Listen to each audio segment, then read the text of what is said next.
Hello प्यारे बच्चों, क्या हाल चाल है। तो आज हम लेके आए हैं एक इतना भयानक चैप्टर जिससे हर बच्चे को डर लगता है, लेकिन आज के बाद वो चैप्टर तुम्हारे लिए कोई भयानक नहीं रहने वाला है। मैं डेफिनेटली बताने वाला हूं, क्योंकि आज हम एक ही शॉट में पूरे ट्रिग्नोमेट्री को कंप्लीट करने वाले हैं और उसके साथ साथ वो सारे क्वेश्चन करेंगे जो ट्रिग्नोमेट्री में तुम्हारे बोर्ड एग्जामिनेशन के पॉइंट ऑफ व्यू से बहुत बहुत बहुत इंपॉर्टेंट है। इसके साथ साथ इसके मैंने कुछ क्वेश्चंस बनाए हैं जो हम अलग से डिस्कस करेंगे, लेकिन अभी मतलब वो क्वेश्चंस सिर्फ और सिर्फ प्रैक्टिस के लिए होंगे। लेकिन आज हमें कॉन्सेप्ट्स प्लस उससे रिलेटेड जो मोस्ट इंपॉर्टेंट क्वेश्चंस है उनको हमें आज कंप्लीट करना है और आज हम उसको कंप्लीट करके रहेंगे। सो जल्दी से देख लेते हैं ट्रिग्नोमेट्री बिना किसी टाइम को वेस्ट किए हुए। ठीक है, सो बेसिकली ट्रिग्नोमेट्री क्या है, इस पे यहां पे क्वेश्चन बन जाता है कि ट्रिग्नोमेट्री क्या है, ट्रिग्नोमेट्री क्यों बनाई गई, ट्रिग्नोमेट्री की जरूरत क्या पड़ी, तो हम इस बारे में बात करेंगे। ठीक है, तो सबसे पहली बात है, ट्रिग्नोमेट्री जो है ना वो इन तीन शब्दों के कॉम्बिनेशन से बना है। ठीक है, जो पहला शब्द है वो क्या बन जाता है, एक मिनट देख लेते हैं हम।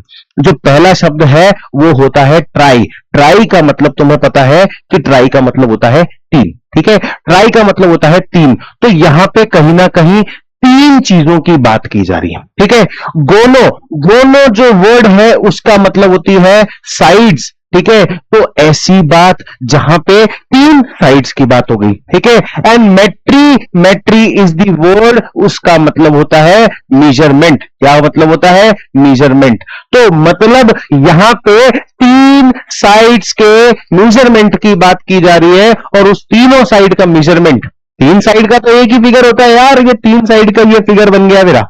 ठीक है, ऐसा ही कुछ होता है ना तीन साइड का फिगर, क्या बोलते हैं इसको, यस इसको बोलते हैं हम ट्राई एंगल। क्या बोलते हैं इसको, ट्राई एंगल। ठीक है, अब ये तीन साइड का फिगर, लेकिन क्या यही वाला ट्राइंगल काम आने वाला है कि कोई और दूसरी तरह का ट्राइंगल काम आएगा। तो ट्राइंगल की वैरायटी तो हमारे पास बहुत सारी है। तो बेसिकली यहां पे राइट एंगल ट्राइंगल जो है, ठीक है, राइट एंगल ट्राइंगल म्हणजे जिसमें एक एंगल 90 डिग्री होता है, तो वो कौन हो गया, राइट एंगल ट्राइंगल। और यही राइट एंगल ट्राइंगल हमारे काम आने वाला है। ठीक है, अब देखो ट्रिग्नोमेट्री को पढ़ने की जरूरत क्या है भाई, क्यों जरूरत पड़ी हमें ट्रिग्नोमेट्री को पढ़ने की, क्या था रीजन, क्या कर सकते हैं इस ट्रिग्नोमेट्री से।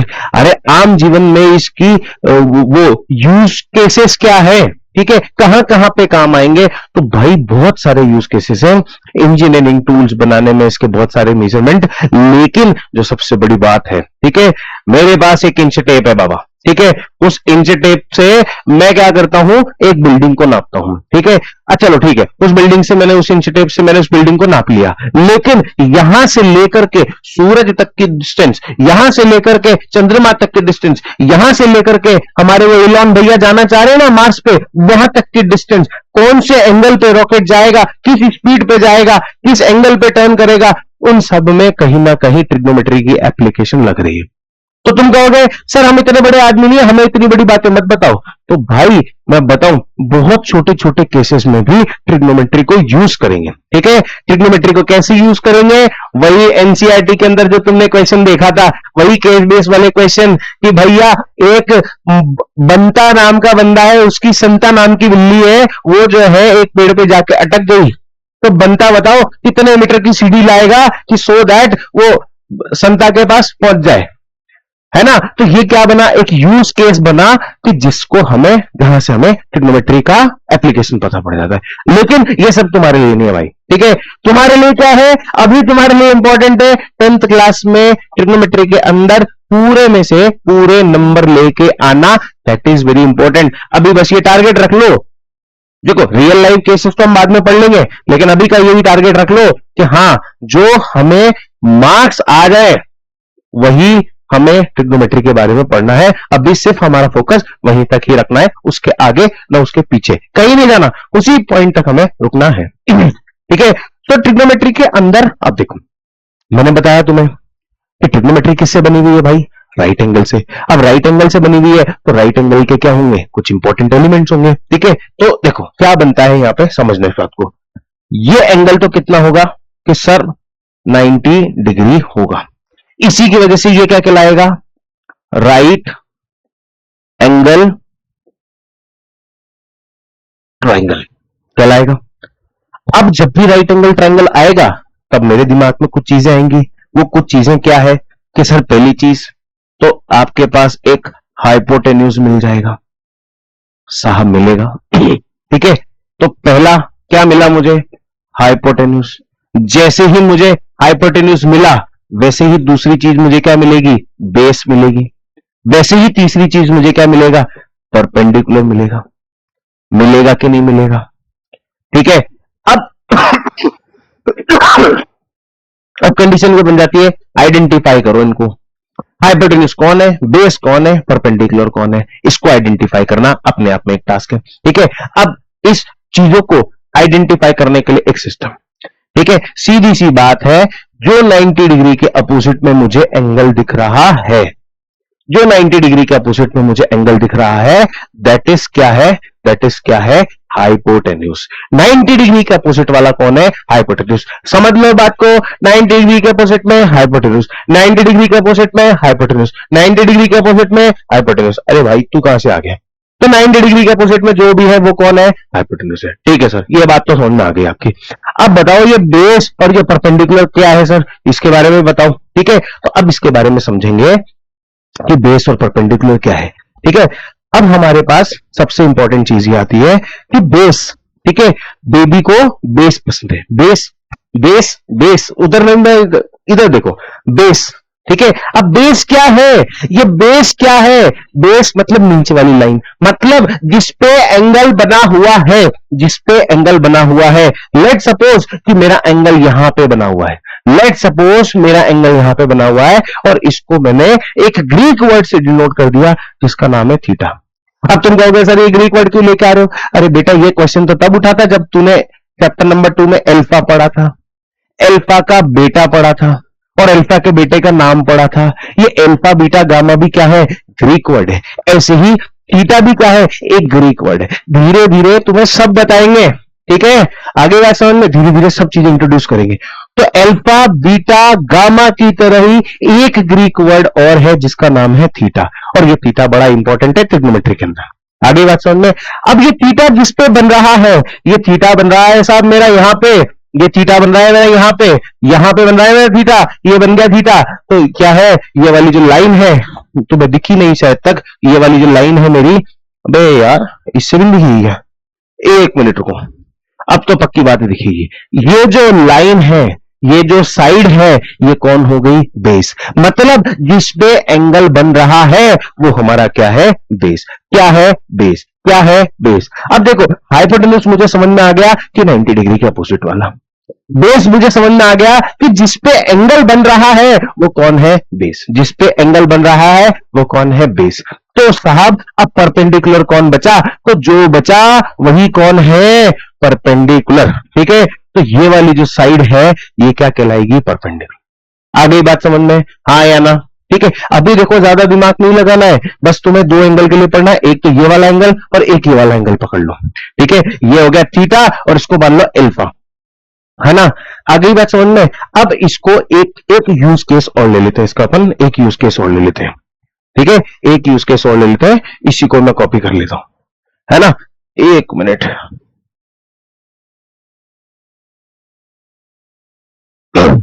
अब इसको, इस यूज केस लेकर के अब हम क्या कर लेते हैं, अबे बहुत ही बढ़िया, एक यूज केस और ले लेते हैं। अब देखो मैं इस ट्राइंगल को नाम दे देता हूं, सपोज करो इस साइड का नाम ए है, इसका नाम बी है, इसका नाम सी हो गया। मानते हो इस बात को? ठीक है, अब ए बी सी साइड हो गई, तो ये वाला एंगल मैंने दे दिया थीटा और ये वाला एंगल मैंने दे दिया बीटा। ठीक है, मान लिया मैंने।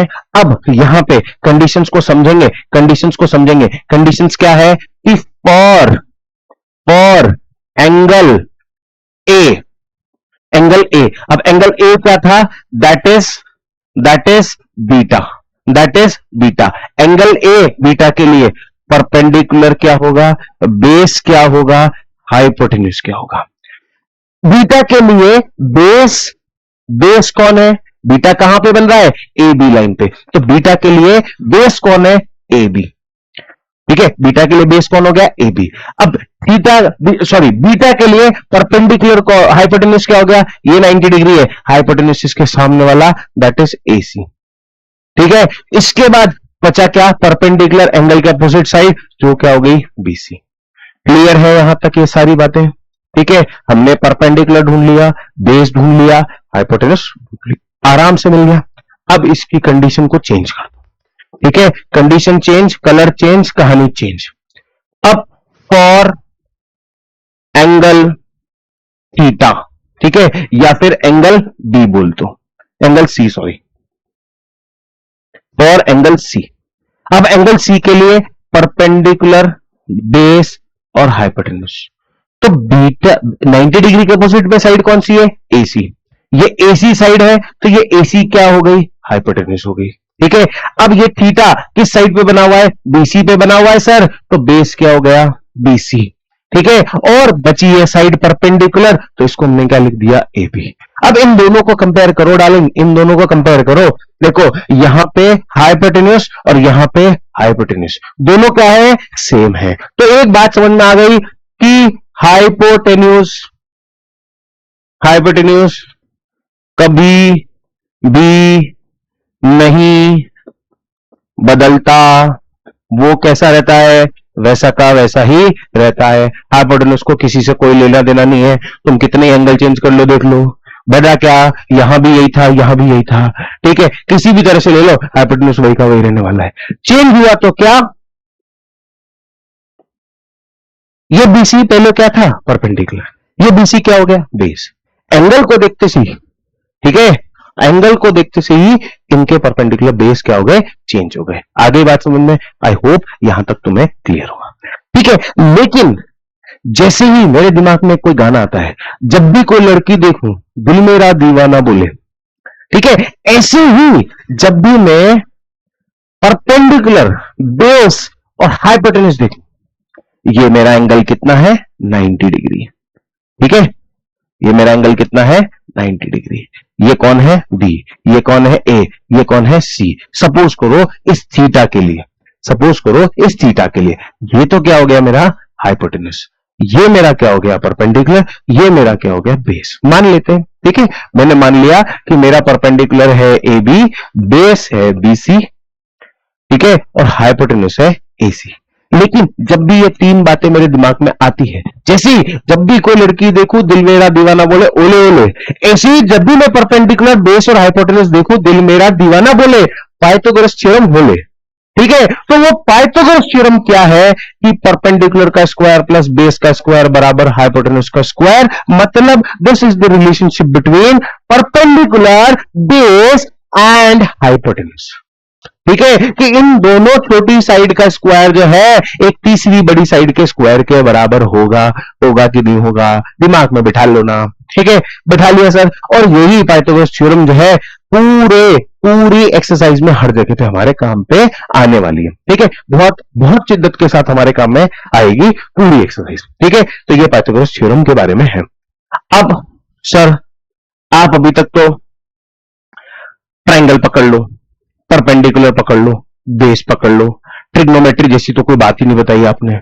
अब सुनो मेरे लालाओं, ट्रिग्नोमेट्री जैसी ही बात बताऊंगा, ट्रिग्नोमेट्री की ही बात बताऊंगा, लेकिन थोड़ी गहराई से बताऊंगा, समझना। ठीक है, और यहां से एक्चुअल ट्रिग्नोमेट्री चैप्टर चालू होता है और बहुत ही गहराई से हम बात को समझेंगे। देखो ट्रिग्नोमेट्री जैसे ही मैथमेटिक्स जो है, अगर मैं मैथ्स की बात करूं, ठीक है, तो मैथ्स में क्या होता है, दो चीजें होती है, एक तो होती है ऑपरेशंस, ठीक है, और एक होते हैं फंक्शंस। ठीक है, अब इसमें फंक्शंस क्या है, मैथमेटिक्स की अगर मैं बात करूं, मतलब मैथमेटिक्स में operations addition, multiplication, subtraction, division. Functions 2, 3, ये सब जो चीजें हैं ना, ये सब क्या है, ये फंक्शंस है। फंक्शन मतलब जो इस मैथमेटिक्स को रन कर रहे हैं। ऐसे ही ट्रिग्नोमेट्री में भी क्या होते हैं, फंक्शंस होते हैं। ठीक है, वो हल्दी मेहंदी संगीत वाले फंक्शन नहीं है भाई, यहाँ पे अलग फंक्शंस होते हैं। हाँ, मतलब जैसे हल्दी मेहंदी संगीत के भी कुछ न कुछ इंपॉर्टेंस होती है, ऐसे ही यहाँ पे इन फंक्शंस की भी कुछ इंपॉर्टेंस होगी। वो इंपॉर्टेंस क्या है देखो, उससे पहले समझना जरूरी है कि there are two type of functions. ठीक है, पहला होते हैं फंडामेंटल फंक्शंस। ठीक है, फंडामेंटल फंक्शंस। ठीक है, अब ये फंडामेंटल फंक्शंस होते हैं। फंडामेंटल फंक्शंस के बाद दूसरे होते हैं डिराइव्ड फंक्शंस। ठीक है, डिराइव्ड फंक्शंस। अब ये फंडामेंटल फंक्शन बोल लो इसको, या फिर इसको बेसिक फंक्शन बोल लो, बात एक ही है। ठीक है, मतलब क्या है कि ये जो फंक्शंस है ये तो फिक्स्ड है। ठीक है, इन दो फंक्शंस का नाम पता है क्या है? एक का नाम है साइन और दूसरे का नाम है कोसाइन। ठीक है, ये दो फंक्शंस होते हैं, लेकिन इन दोनों फंक्शन से ही जो है हमारे पास टोटल 4 फंक्शंस और बन जाते हैं। ठीक है, पहले का नाम है टेंजेंट, ठीक है, दूसरे का नाम है कोसेकेंट, तीसरे का नाम है सेकेंट और चौथे का नाम है कोटेंजेंट। ठीक है, आगे बात समझ में? तो इस तरह से ये जो चारों फंक्शन है ये कहीं ना कहीं इन दोनों फंक्शन से ही बन करके आए हैं। तो दो फंक्शंस तो हमारे पास कैसे हैं? फंडामेंटल फंक्शंस है, और 4 फंक्शंस जो है हमारे पास कैसे हैं? डिराइव्ड फंक्शंस है। तो 4 और 2 6, तो टोटल ट्रिग्नोमेट्रिक फंक्शन हमारे पास कितने हैं? 6 ट्रिग्नोमेट्रिक फंक्शन है। पहले का नाम है साइन, दूसरे का नाम है कोसाइन, तीसरे का नाम है tangent, cosecant, secant and cotangent. ये टोटल 6 फंक्शंस हैं। ठीक है, लेकिन जैसे जैसे किसी का नाम, ठीक है, गौरव है तो उसको क्या बोल देते हैं? गोरू बोल दिया। ठीक है, किसी का नाम ललित है तो उसको लल्लू बोल दिया। ठीक है, तो ऐसे ही क्या होता है कि बच्चों के जैसे नाम होते हैं तो निक नेम बनाए जाते हैं। ठीक है, तो वो निक नेम क्या है? जैसे यहां पे यहां पे मैंने तुम्हारे साथ ट्रिग्नोमेट्रिक रेशियोज की बात करी है, वही ट्रिग्नोमेट्रिक रेशियोज निक नेम में बात करेंगे। सबसे पहला हमने क्या पढ़ा था? साइन पढ़ा था। ठीक है, तो साइन को क्या बोल दिया जाएगा? सिन। ठीक है, अब ये सिन किसी पर्टिकुलर एंगल के लिए ही है। ठीक है, तो वो एंगल को डिनोट करता है, तो वो क्या है? थीटा। अब ये ट्रिग्नोमेट्रिक रेशियो जो निकाले हैं, देखो it's time to combine the concepts. ठीक है, हमने पहले क्या पढ़ा? एलिमेंट्स ऑफ ट्रिग्नोमेट्री, उसके बाद क्या पढ़ा? Functions of trigonometry. अब वो एलिमेंट्स और फंक्शन दोनों क्या होंगे? कंबाइन होंगे।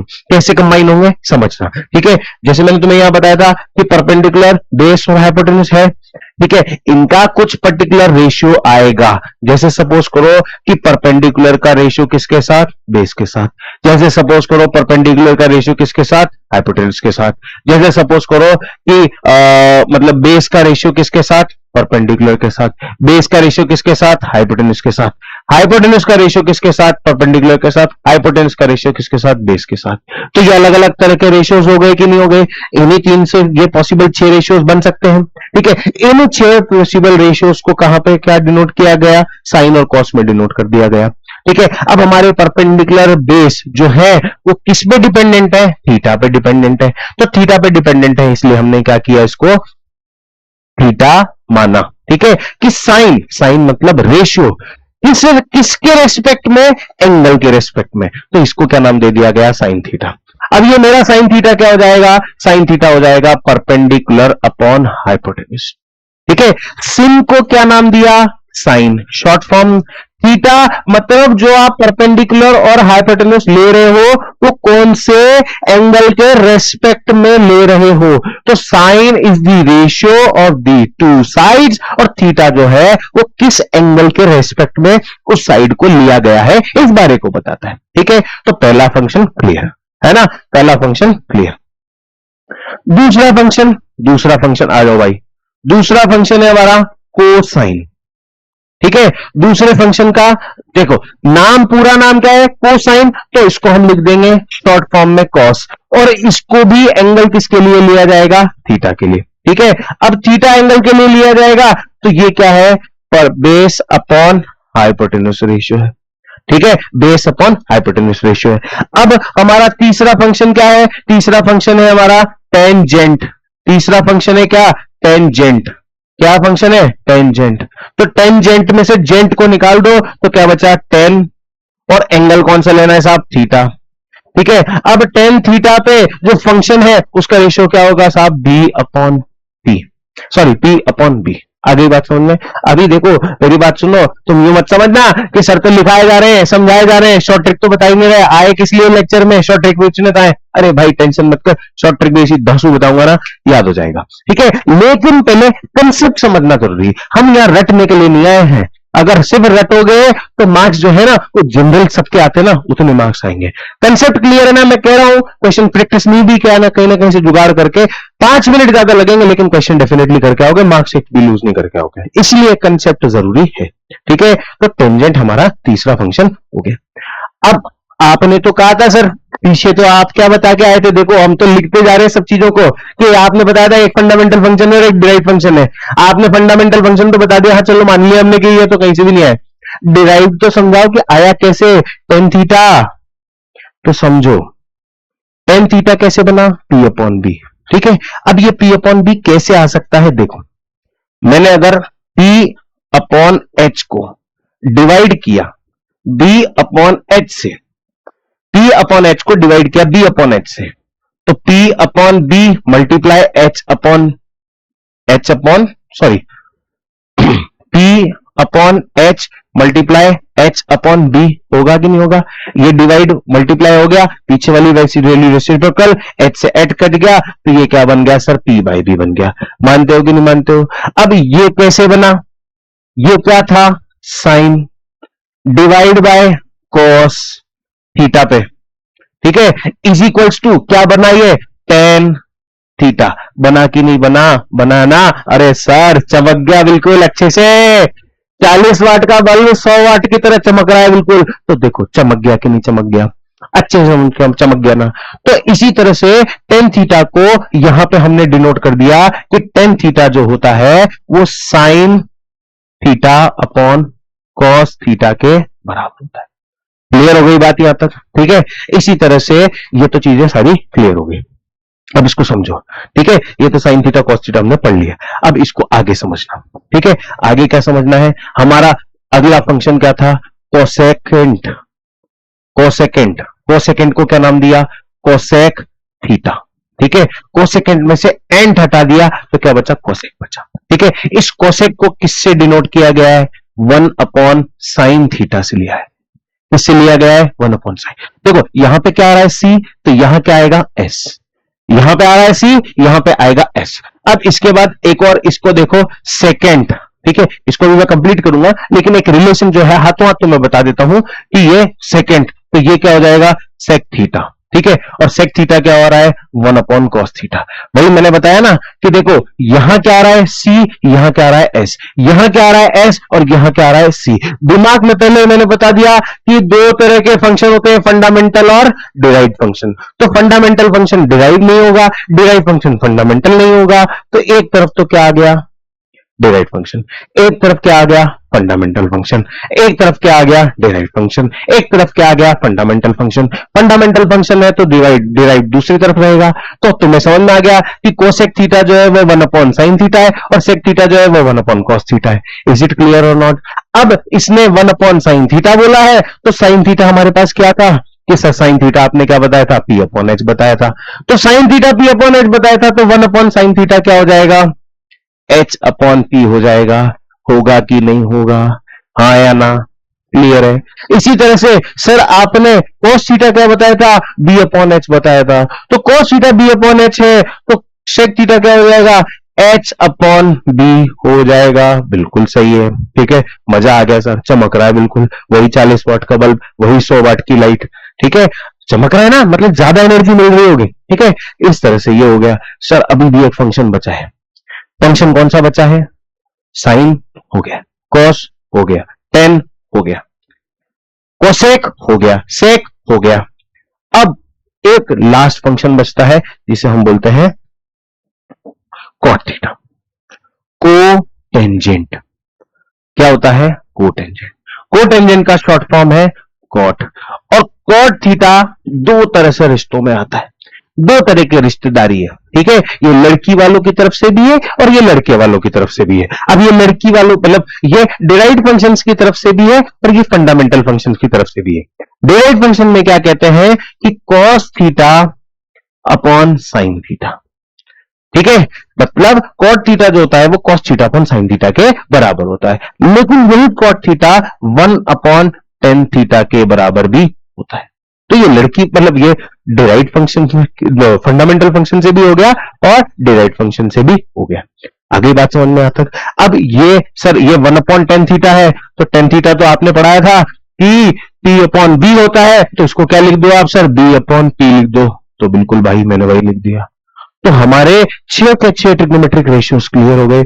एक बार मैं और 6 के 6 ट्रिग्नोमेट्रिक रेशियोज एक साथ लिख देता हूं कि पहला है साइन, दूसरा है कॉस, तीसरा है टेन, चौथा है कोसेक, ठीक है, पांचवा है सेक और छठा है कॉट। रट लो मेरे साथ, घर में बोलने लग जाओ शांति से, चुपचाप, मतलब मनी मन में बिल्कुल बड़बड़ाने लग जाओ। Sine cos tan cosec sec cot, sine cos tan cosec sec cot, sine cos tan cosec sec cot, sine cos tan cosec sec cot. 25 बार बोलो, ठीक है। उठते थे ब्रश करते बोलो sine cos tan cosec sec cot, sine cos tan cosec sec cot, ठीक है। जैसे तुम्हारी इच्छा हो याद कर लो, 2 दिन है तुम्हारे पास और आराम से याद हो जाएंगे। ये याद हो गया तो सब कुछ क्लियर है। मैं कह रहा हूं आधी से ज्यादा ट्रिग्नोमेट्री जो तुम्हारे इस साल आने वाली है वो ये सीक्वेंस ही क्लियर कर देगा, इस सीक्वेंस के रिलेशन ही क्लियर कर देंगे। तो इस सीक्वेंस के रिलेशन को समझना जरूरी। अब सर इनके रेशियोज को याद करने का तरीका P B H, sorry P B P B H H B, ठीक है। ये हो गया। कुछ लोग इसको बोलते हैं पंडित बद्री प्रसाद हर हर बोले, ठीक है। कुछ लोगों ने इसको पाकिस्तान हिंदुस्तान कर दिया है, मैं नहीं चाहूंगा। मैं तो बहुत सिंपल सा फंडा बताऊंगा। Some sine people have curly cos brown hair through tan proper brushing. समझो सर ये तो नई ट्रिक बता दी। हाँ, some people have curly brown hair through proper brushing, ठीक है सर ये तो याद हो गया। some people have curly brown hair through proper brushing, sine equals to perpendicular upon hypotenuse, cos equals to base upon hypotenuse, tan equals to perpendicular upon base, ठीक है याद हो गया। अब सर उल्टा लो, ये यहां से इसकी कहानी यहां से और इसकी कहानी यहां से बताता हूं, ठीक है। समझना h अपॉन p होगा तो साइन का उल्टा, साइन का उल्टा c, मतलब s का उल्टा क्या बताया c, तो साइन का उल्टा क्या हो जाएगा कोसेक थीटा। ये हो गया s का उल्टा c तो सेक थीटा। ये 10, ठीक है, ये 10 का क्या हो जाएगा कॉट थीटा। तो cot theta b upon h, b upon p sir आपने बताया, sec theta h upon b, cosec theta h upon p। Is it clear, is it okay? रट गया। कंसेप्ट पे बहुत बुरा मारा अपन ने, बहुत ही बुरा मारा है कंसेप्ट को, बहुत बुरा दर्द हो रहा होगा, लेकिन कोई बात नहीं, हमें मार्क्स चाहिए। किसी को कितना ही दर्द हो, हमें तो मार्क्स चाहिए। क्लियर? आई होप यहां तक तुम्हें बहुत चीजें क्लियर हो गई होगी और बहुत अच्छे समझ में आ गया होगा, ठीक है। अब कंसेप्ट तो समझ लिए ना अच्छे से, अब इस पे देखते हैं कि इस पे क्वेश्चंस कैसे बनते हैं। पहला क्वेश्चन एनसीईआरटी का क्वेश्चन, ठीक है। क्वेश्चन ने क्या दिया हुआ है समझेंगे और उस पर बात करेंगे। एक मिनट। इन ट्राइंगल एबीसी, साहब ये ट्राइंगल दिया हुआ है ए, अच्छा एक minute, right angle at B, यहां पे एक लाइन बोली गई राइट एंगल एट बी। तो इज्जत के साथ गधा देखा है, नहीं देखा हो तो मैं बता देता हूं, ठीक है, क्योंकि मैंने तो बहुत सारे देखे हैं, मतलब बहुत टाइम से पढ़ा रहा हूं ना, इसलिए मैंने बहुत सारे देखे हैं, लेकिन फिर भी कोई दिक्कत नहीं है। मतलब गधा जो होता है ना बेटा वो चलता है, सामने दीवार आ जाए ना तो वहीं रुक जाता है, और जब तक उसको कोई ये नहीं बोले ना कि राइट जाना है कि लेफ्ट जाना है, तब तक वो उस दीवार से नहीं हिलता, भले उसको कितनी भूख लग रही हो और कितना ही उसको इमरजेंसी कॉल हो, वो वहीं का वहीं रुका रहता है। हमें भी थोड़ी देर के लिए गधा बनना है। जैसे क्वेश्चन बोल रहा है ना, आप वैसे चलो यार। इन ट्राइंगल एबीसी, साहब triangle ABC, right angle at B, right angle B D, कोई दिक्कत नहीं है।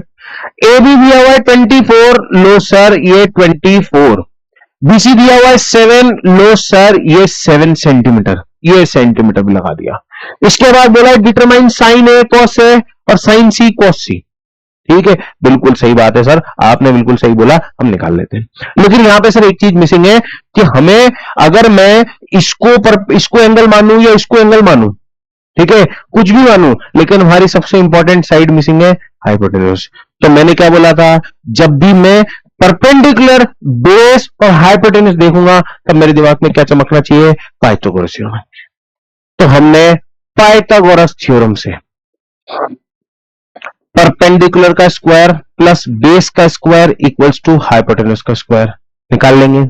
तो हाइपोटेन्यूज का स्क्वायर जो है, परपेंडिकुलर का स्क्वायर बोले तो 24 अज्यूम कर लो अभी तो, और बेस 7 मान लो अभी तो, ठीक है ना। तो हाइपोटेन्यूज का स्क्वायर इक्वल्स टू 576 प्लस 49, तो hypotenuse equals to under root 625। तो हाइपोटेन्यूज हमारा बनता है 25।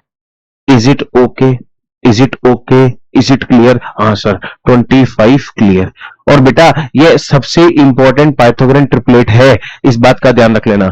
24, 25, 7, ठीक है। कुछ इंपॉर्टेंट पाइथागोरन ट्रिपलेट और बता देता हूं जो बहुत इंपॉर्टेंट होते हैं, जैसे 12, 5 और 13। 12 का स्क्वायर मतलब 12 का स्क्वायर 144, 5 का स्क्वायर 25 और 13 का square 169। 144 plus 29 is equals to 169 होता है, इसलिए ध्यान रख लो, ठीक है। मतलब 12, 5 और 13 ये इंपॉर्टेंट पाइथागोरन ट्रिपलेट है। इसी तरह से 3, 4, 5 एक इंपॉर्टेंट पाइथागोरन ट्रिपलेट है। इसी तरह से 8, 6, 10 एक इंपॉर्टेंट पाइथागोरन ट्रिपलेट है। इसी तरह से 24, 25, 7 एक इंपॉर्टेंट पाइथागोरन ट्रिपलेट है। एमसीक्यू में हमें पाइथागोरस थ्योरम से हाइपोटेन्यूज, परपेंडिकुलर, बेस कुछ भी नहीं निकालना पड़े, इजीली हम क्वेश्चन को कर सकें। इसलिए इन तीनों चारों पाइथागोरन ट्रिपलेट को तो याद रखो कि हाँ ऐसा भी कुछ होता है, ठीक है। यहां पे हमारी कहानी हो गई खत्म, मतलब कहानी हो गई चालू कि हमें हाइपोटेन्यूज मिल गया ना। अब हमें निकालना है साइन ए और कॉस ए। एंगल ए के लिए, एंगल ए के लिए यहां मेंशन करेंगे कि फॉर एंगल ए हमारा परपेंडिकुलर क्या होगा, बेस क्या होगा और हाइपोटेन्यूज क्या होगा। एंगल ए के लिए हमारा परपेंडिकुलर होगा बीसी, जिसका मेजरमेंट दे रखा है 7 सेंटीमीटर। बिल्कुल सही है साहब।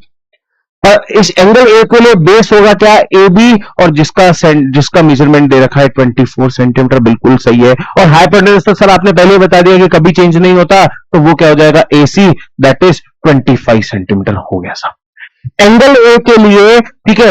और अब एंगल सी के लिए परपेंडिकुलर क्या होगा, मैं ये कहूंगा कि पहले एंगल ए के जितने भी चीजें दे रखी है वो निकाल लो। हमें बोला है साइन ए निकालना है, तो sine A is equals to perpendicular upon hypotenuse. तो परपेंडिकुलर कितना दे रखा है, 7, ठीक है, अपॉन 7 अपॉन बेस हाइपोटेन्यूज कितना दे रखा है, 25। और कॉस ए निकालना है, तो कॉस ए क्या होगा, बेस अपॉन हाइपोटेन्यूज। तो बेस क्या दे रखा है, 24 और हाइपोटेन्यूज दे रखा है 25। तो हमारे रेशियोस आ गए कि नहीं आ गए? बिल्कुल सर, बहुत अच्छे से आ गए समझ में, यहां तक तो हमें कोई डाउट नहीं है, ठीक है। अब हमें क्या निकालना है, साइन सी और कॉस सी। तो जल्दी से ये येलो कलर लगाया कि एंगल सी के लिए परपेंडिकुलर क्या होगा, बेस क्या होगा और हाइपोटेन्यूज क्या होगा, इसको हम जल्दी से चेक कर लेते हैं। एंगल सी के लिए परपेंडिकुलर तो हो जाएगा ए बी, ठीक है, बेस हो जाएगा बीसी और हाइपोटेन्यूज हो जाएगा एसी, ठीक है। यहां निकालना है हमें साइन सी, तो साइन सी बोले तो परपेंडिकुलर अपॉन हाइपोटेन्यूज। तो परपेंडिकुलर कितना दे रखा है, ए बी कितना है हमारे पास, ए बी है 24 अपॉन 25। और दूसरी चीज क्या बोलिए सर, कॉस सी निकालो, तो cos C is base upon hypotenuse. तो बेस दे रखा है 7 अपॉन 25, ठीक है। तो क्या ये चीजें क्लियर है, क्या ये चीजें समझ में आ गई, क्या ये चीजें दिमाग में चमक गई, ठीक है। आगे बात समझ में, ये मत सोचना कि मैं सर सीधे से एनसीईआरटी क्वेश्चन करा रहा हूं। इसमें बोर्ड लेवल का क्वेश्चन क्या है, ये फंडामेंटल वाली क्लास है बेटा, हम पूरे फंडे क्लियर करेंगे जो भी इंपॉर्टेंट फंड है, ठीक है। तो इसलिए इस पूरी चीज को देखते चलो, आगे बात समझ में।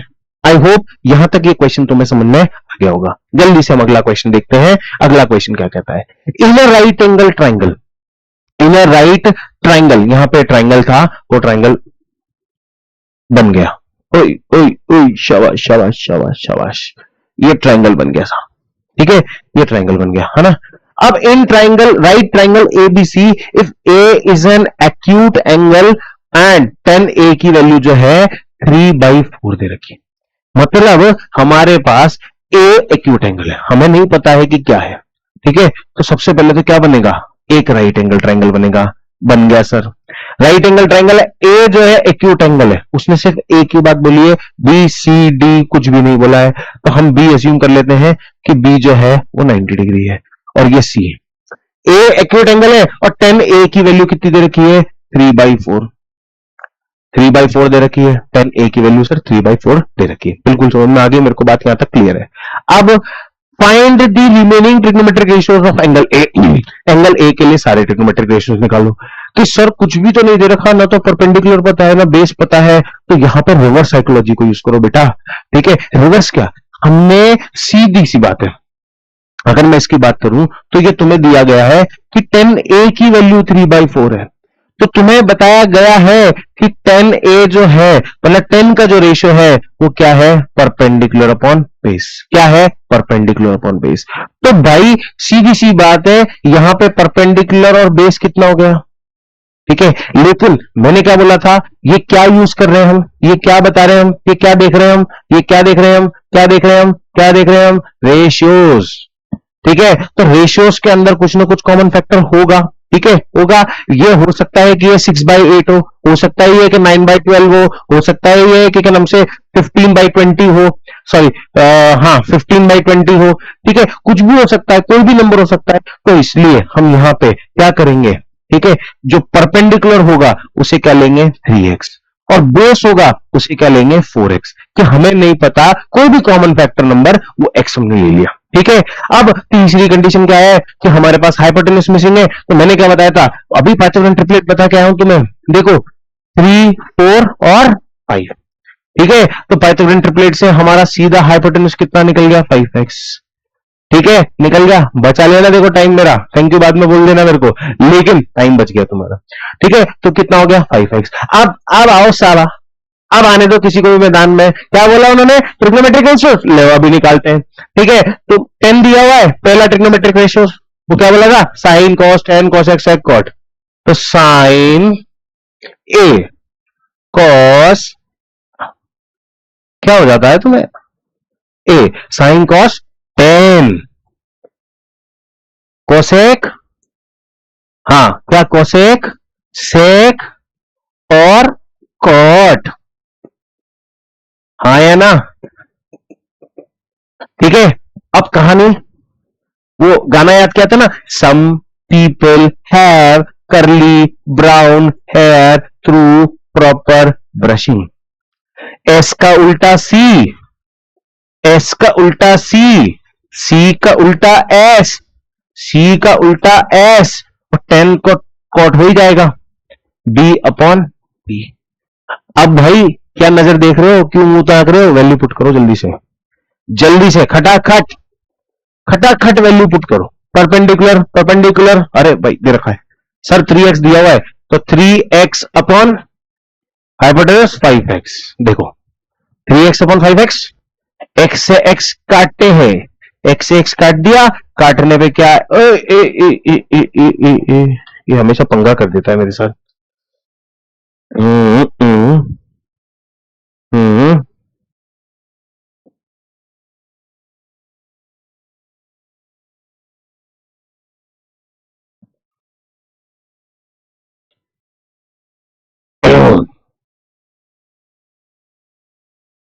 कोई बात नहीं, चलो छोड़ो मैं उसको वैल्यू को थोड़ा सा आगे खिसकाना चाह रहा था, कोई बात नहीं। ये 3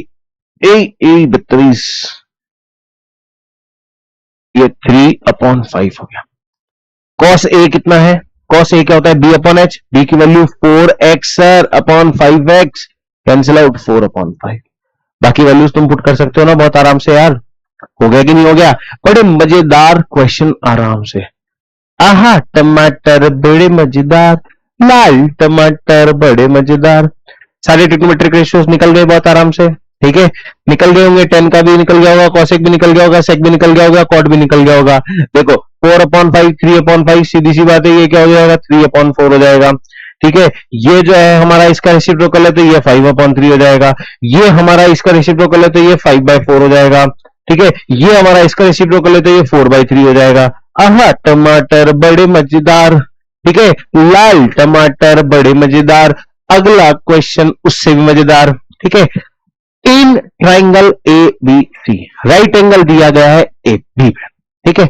बहुत बहुत बहुत चालाकी से क्वेश्चन खेला है, देखो कि राइट एंगल कहां है, बी पे, और ए बी सी पूरे ट्राइंगल का नाम है, और 10a की वैल्यू 1/√3। अरे सर रुक जाओ आप, हम सॉल्व कर लेंगे, बिल्कुल तुम्हें सॉल्व करना है, ठीक है। देखो नहीं पॉज करके, अगर खुद को आता है तो करो, नहीं आ रहा है, कोई थॉट नहीं लग रहा है तो देखो, उसके बाद खुद से दोबारा करो। तो 10a = 1/√3 हो गया, 1/√3 आ गया, ठीक है। 1/√3 दिया हुआ है सर, बिल्कुल दिया हुआ है ना। तो ये क्या है कि सर परपेंडिकुलर अपॉन बेस हो गया। तो यहां से हमें पता पड़ रहा है परपेंडिकुलर कितना है, 1x, बेस हमें कितना है, √3x, ठीक है। तो सर हाइपोटेन्यूज निकालने के लिए हमें क्या करना पड़ेगा, पाइथागोरस थ्योरम लगानी पड़ेगी, बिल्कुल लगानी पड़ेगी। √p² + b²। तो साहब p² कितना होगा कि 1 का स्क्वायर, 1x का होल स्क्वायर, और b² मतलब √3x का होल स्क्वायर। तो 1x का होल स्क्वायर कितना होगा, x², और √3x का स्क्वायर कितना होगा, 3x²। तो ये क्या हो गया, √4x², और √4x² को सॉल्व करूंगा तो ये कितना आएगा, 2x आ जाएगा। अरे सर बिल्कुल आ गया। तो हाइपोटेन्यूज भी क्लियर हो गया। यहां पे हमें हाइपोटेन्यूज क्लियर है, क्लियर है, क्लियर है भाई, क्लियर है, क्लियर है, हाइपोटेन्यूज क्लियर है, ये हमारा हाइपोटेन्यूज क्लियर है, ठीक है, बन गया सर। अब हाइपोटेन्यूज क्लियर हो गया, अब हमें क्या करना है कि साइन ए, पहला क्वेश्चन कि sir sign A cos C plus cos A sign सी की वैल्यू निकालो। मैं तो कह रहा हूं वैल्यू पुट कर दो, ज्यादा लोड लेने की बात ही नहीं है, ज्यादा लोड लेने की जरूरत ही नहीं है, वैल्यू पुट कर दो, ठीक है। साइन ए की वैल्यू सर आपने बताया था परपेंडिकुलर अपॉन हाइपोटेन्यूज होती है, बिल्कुल। अब यहां इन दोनों के बीच में कुछ भी नहीं है, ठीक है। अच्छा यहां पे मैं तुम्हें नेक्स्ट एक चीज और सिखा दूंगा। अब जैसे दोनों के बीच में कुछ नहीं है तो बाय डिफॉल्ट मल्टीप्लाई हो जाएगा। क्या हो जाएगा, बाय डिफॉल्ट मल्टीप्लाई हो जाएगा। कॉस सी सर बेस अपॉन हाइपोटेन्यूज, आप ही बताते आए हो, बिल्कुल साहब बताते आए हैं। प्लस की जगह प्लस लगा दिया। कॉस ए क्या होता है कि सर आपने ही बताया था बेस अपॉन हाइपोटेन्यूज होता है, बिल्कुल होता है। और साइन सी सर आपने बताया था परपेंडिकुलर अपॉन बेस होता है, परपेंडिकुलर अपॉन हाइपोटेन्यूज होता है, तो ठीक है। अब सर हाइपोटेन्यूज तो क्या होता है, हर जगह कैसा होता है, सेम, ठीक है। तो हाइपोटेन्यूज की वैल्यू तो सर सेम लिख देते हैं। हाइपोटेन्यूज की वैल्यू क्या आ रही थी, अच्छा यहां पे एक चीज को समझना, अरे भाई अभी देख बहुत बड़ी मिस्टेक हो जाती है कि ये किसके लिए था, एंगल ए के लिए। परपेंडिकुलर बेस किसके लिए निकल रहा है, एंगल ए के लिए। मैं भी जनरल बच्चे की तरह गलती कर देता अभी, ठीक है। तो परपेंडिकुलर बेस किसके लिए निकला, एंगल ए के लिए। तो एंगल ए के अकॉर्डिंग परपेंडिकुलर क्या है, इस एंगल ए के अकॉर्डिंग परपेंडिकुलर क्या है, ये, तो ये कितना हो गया, 1, ठीक है। एक्स इसके साथ आया। एंगल ए के लिए बेस कितना हो गया, ए बी, तो ये कितना हो गया, √3x, और हाइपोटेन्यूज दोनों के लिए कॉमन है तो वो कितना हो गया, 2x, बिल्कुल हो गया साहब, ठीक है, हो गया अच्छे से। अब यहां पे एंगल ए का परपेंडिकुलर आएगा, किसका, एंगल ए का परपेंडिकुलर। तो वो एंगल ए का परपेंडिकुलर कौन है मेरे भाई, एंगल ए का परपेंडिकुलर है BC, और हाइपोटेन्यूज क्या है, AC।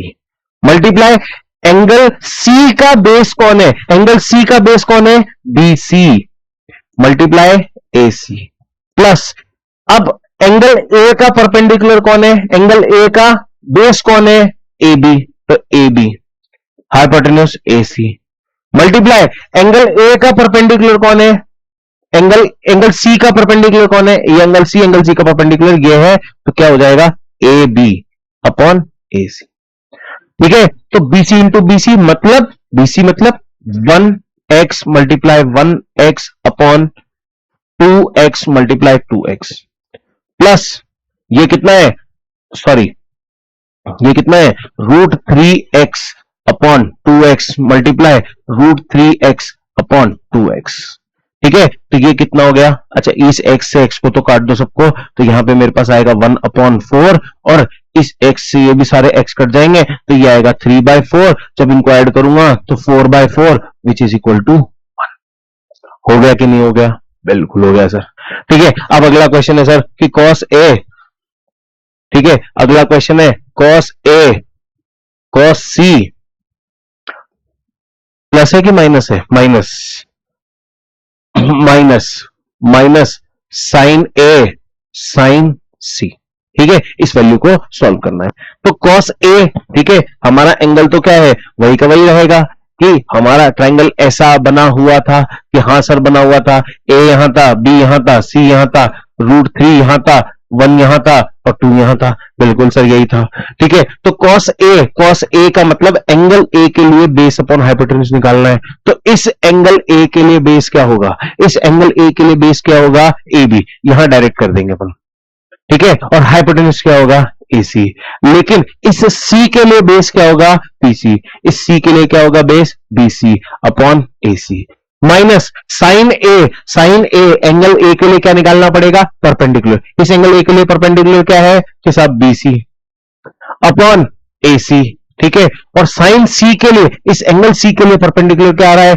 AB upon AC। ठीक है, वैल्यूज पुट कर दो, ए बी ए सी की वैल्यू पुट कर दो कि ए बी की वैल्यू तो कितनी है? √3 multi upon 2 multiply 1/2 minus 1/2 multiply √3 upon 2। तो ये कितना हो जाएगा? √3/4 माइनस √3/4 कैंसिल आउट, कितना आ गया? 0। हटा 7 की कटा। हो गया कि नहीं हो गया? आराम से, बहुत अच्छे से, बहुत मजेदार तरीके से ये पूरा जो है क्वेश्चन हमारा सॉल्व हो जाता है। ठीक है, अगला क्वेश्चन जल्दी से देखो, अगेन एनसीईआरटी का क्वेश्चन, लेकिन ये इंपॉर्टेंट क्वेश्चन इसलिए है क्योंकि ये बोर्ड में कई बार आ चुका है। ठीक है, और ये एक अच्छे ट्रिक पे बेस्ड क्वेश्चन है, इसको बहुत अच्छे से सॉल्व करेंगे अपन, है ना? मजेदार।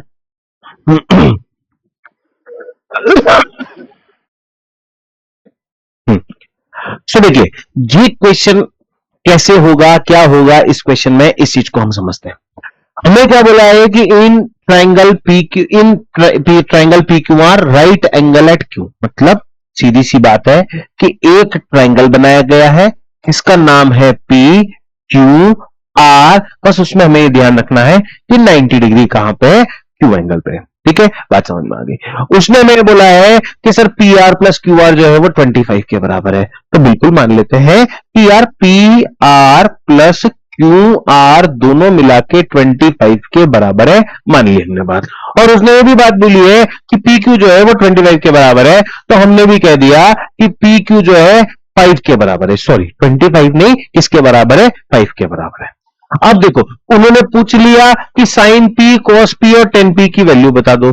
चलो बता देंगे अपन, लेकिन साइन पी क्या होता है? परपेंडिकुलर अपॉन हाइपोटेन्यूज होता है। ठीक है, अब इस एंगल पी के लिए परपेंडिकुलर क्या है? Q are. क्या क्यू आर की वैल्यू अवेलेबल है क्या? और सर क्यू आर की वैल्यू तो अवेलेबल ही नहीं है, तो क्यू आर की वैल्यू निकाल ली जाए कि सर क्यू आर जो है वो आप यू मान लो कि 25 माइनस पी आर के बराबर होगा, लेकिन वो अगेन एक वेरिएबल में है।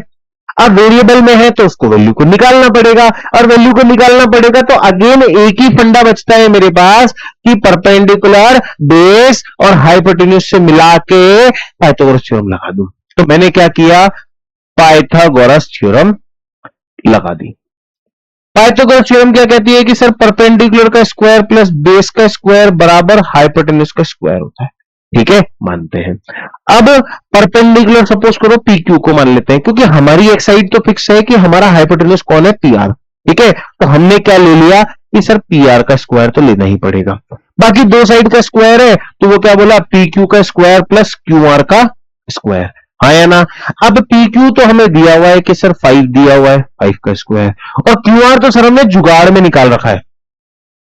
क्यू आर तो जो है हमने क्या कर रखा है, जुगाड़ में निकाल रखा है कि P R plus Q R equals to 25 minus P are.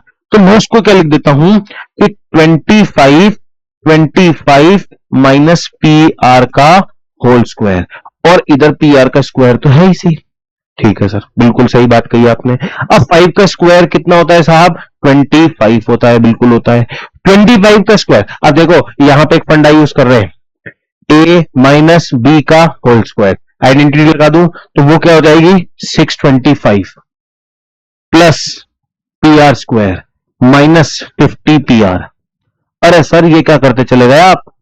अब देखो मैंने क्या बोला, ए का स्क्वायर ठीक है सर, बी का स्क्वायर ठीक है सर, माइनस बीच में है तो माइनस का 2a भी। अरे वाह सर मजा आ गया। ठीक है मजा आ गया, तो लो मैजिक भी कर देते हैं कि साहब ये पी स्क्वायर से पी आर स्क्वायर को काट दो।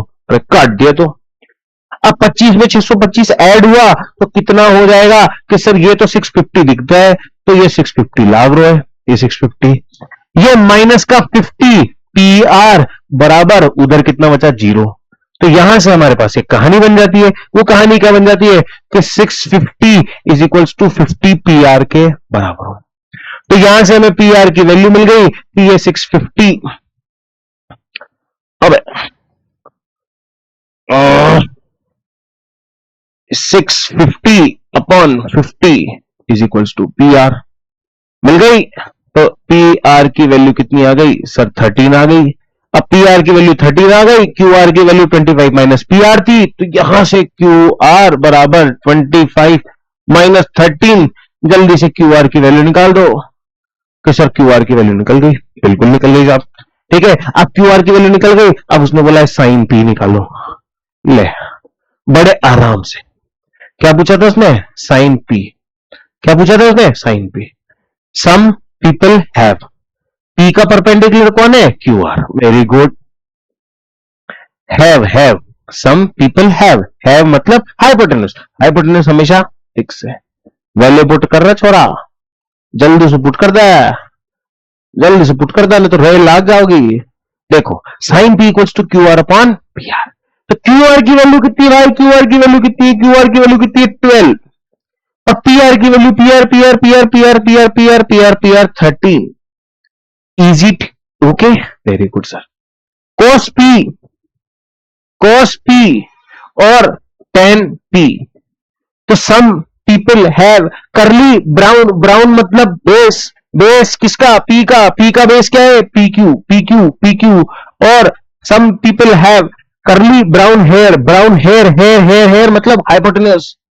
लो तो पी क्यू की वैल्यू कितनी है 5 दे रखी थी सर, और पी आर की वैल्यू 13 हो गई sir. Through proper brushing then proper perpendicular किसका, पी का परपेंडिकुलर क्यू आर, और हाइपोटेन्यूस पी आर। ठीक है नहीं ब्रशिंग था ना यार, अरे शाबाश गलती कराते हो तुम। तो इसका बेस आएगा तो Q R upon P Q, तो ये हमारा बनेगा 12 अपॉन 5। ठीक है क्लियर है बात यहां तक। पी का परपेंडिकुलर पी क्यू दे रखा था हमें, क्यू आर हमारा निकला 12, पी आर हमारा 13, ये 5 दे रखा था, तो इसके लिए perpendicular upon base 12 upon 5। Clear, आगे बात समझ में। ठीक है यहां तक ये सारा क्लियर है। अगला क्वेश्चन जल्दी से देखो। ठीक है अगला मेरे हिसाब से क्वेश्चन नहीं होगा, अगला कंसेप्ट होगा, और ये बड़ा मजेदार कंसेप्ट है बेटा। ठीक है इस कंसेप्ट को मतलब यू मान कर चलो कि समझना ही पड़ेगा। ठीक है अब हम निकालने वाले हैं ट्रिग्नोमेट्रिक वैल्यूज, और ट्रिग्नोमेट्रिक वैल्यूज भी किसी पर्टिकुलर एंगल के लिए, पर्टिकुलर फंक्शन की। ठीक है यहां पे तुम्हें सिर्फ 5 एंगल याद रखने हैं। ठीक है वो 5 एंगल कौन से, 0 डिग्री, 30 डिग्री, 45 डिग्री, 60 डिग्री और 90 डिग्री। ये 5 एंगल्स पे तुम्हें सिर्फ और सिर्फ एक ट्रिग्नोमेट्रिक रेशियो याद रखना है, जो मैं तुम्हें लिख के दे रहा हूं, दैट इज साइन। ठीक है अब हमने साइन ए पढ़ा, साइन बी पढ़ा, साइन पी पढ़ा, कॉस पी पढ़ा, लेकिन अब हम sine 0 degree, 30 degree, 60 degree, 45 degree, 90 degree particular angle पे पढ़ेंगे। मैं अभी कुछ क्वेश्चंस को रिव्यू कर रहा था और एक इतना शानदार क्वेश्चन देखा मैंने 2 नंबर के अंदर, ठीक है, वो पता है क्या था कि prove geometrically that tan 45 is equals to 1। मैंने कहा भाई साहब ये क्वेश्चन जो है पार के रख देगा बच्चों की, ठीक है, और वो मैं बताऊंगा कि कैसे ज्योमेट्रिकली प्रूव होगा, है ना। लेकिन पहले देखो कि तुम्हें क्या है। देखो 0, 1/2, 1/√2, √3/2 और 1, ठीक है। बस इतनी सी बात याद रखनी है, और ये भी याद नहीं होती है तो इसकी एक लॉन्ग ट्रिक भी है मेरे पास, लेकिन शॉर्ट ट्रिक अगर तुम्हें याद करनी है तो इसी को याद कर लो। 0, 1/2, 1/√2, √3/2 और 1 10 बार बोलोगे जिसमें से तो याद हो जाएगा। 0, 1/2, 1/√2, √3/2 और 1, 0, 1/2, 1/√2, √3/2 और 1, ये तो याद हो गया साहब, ठीक है।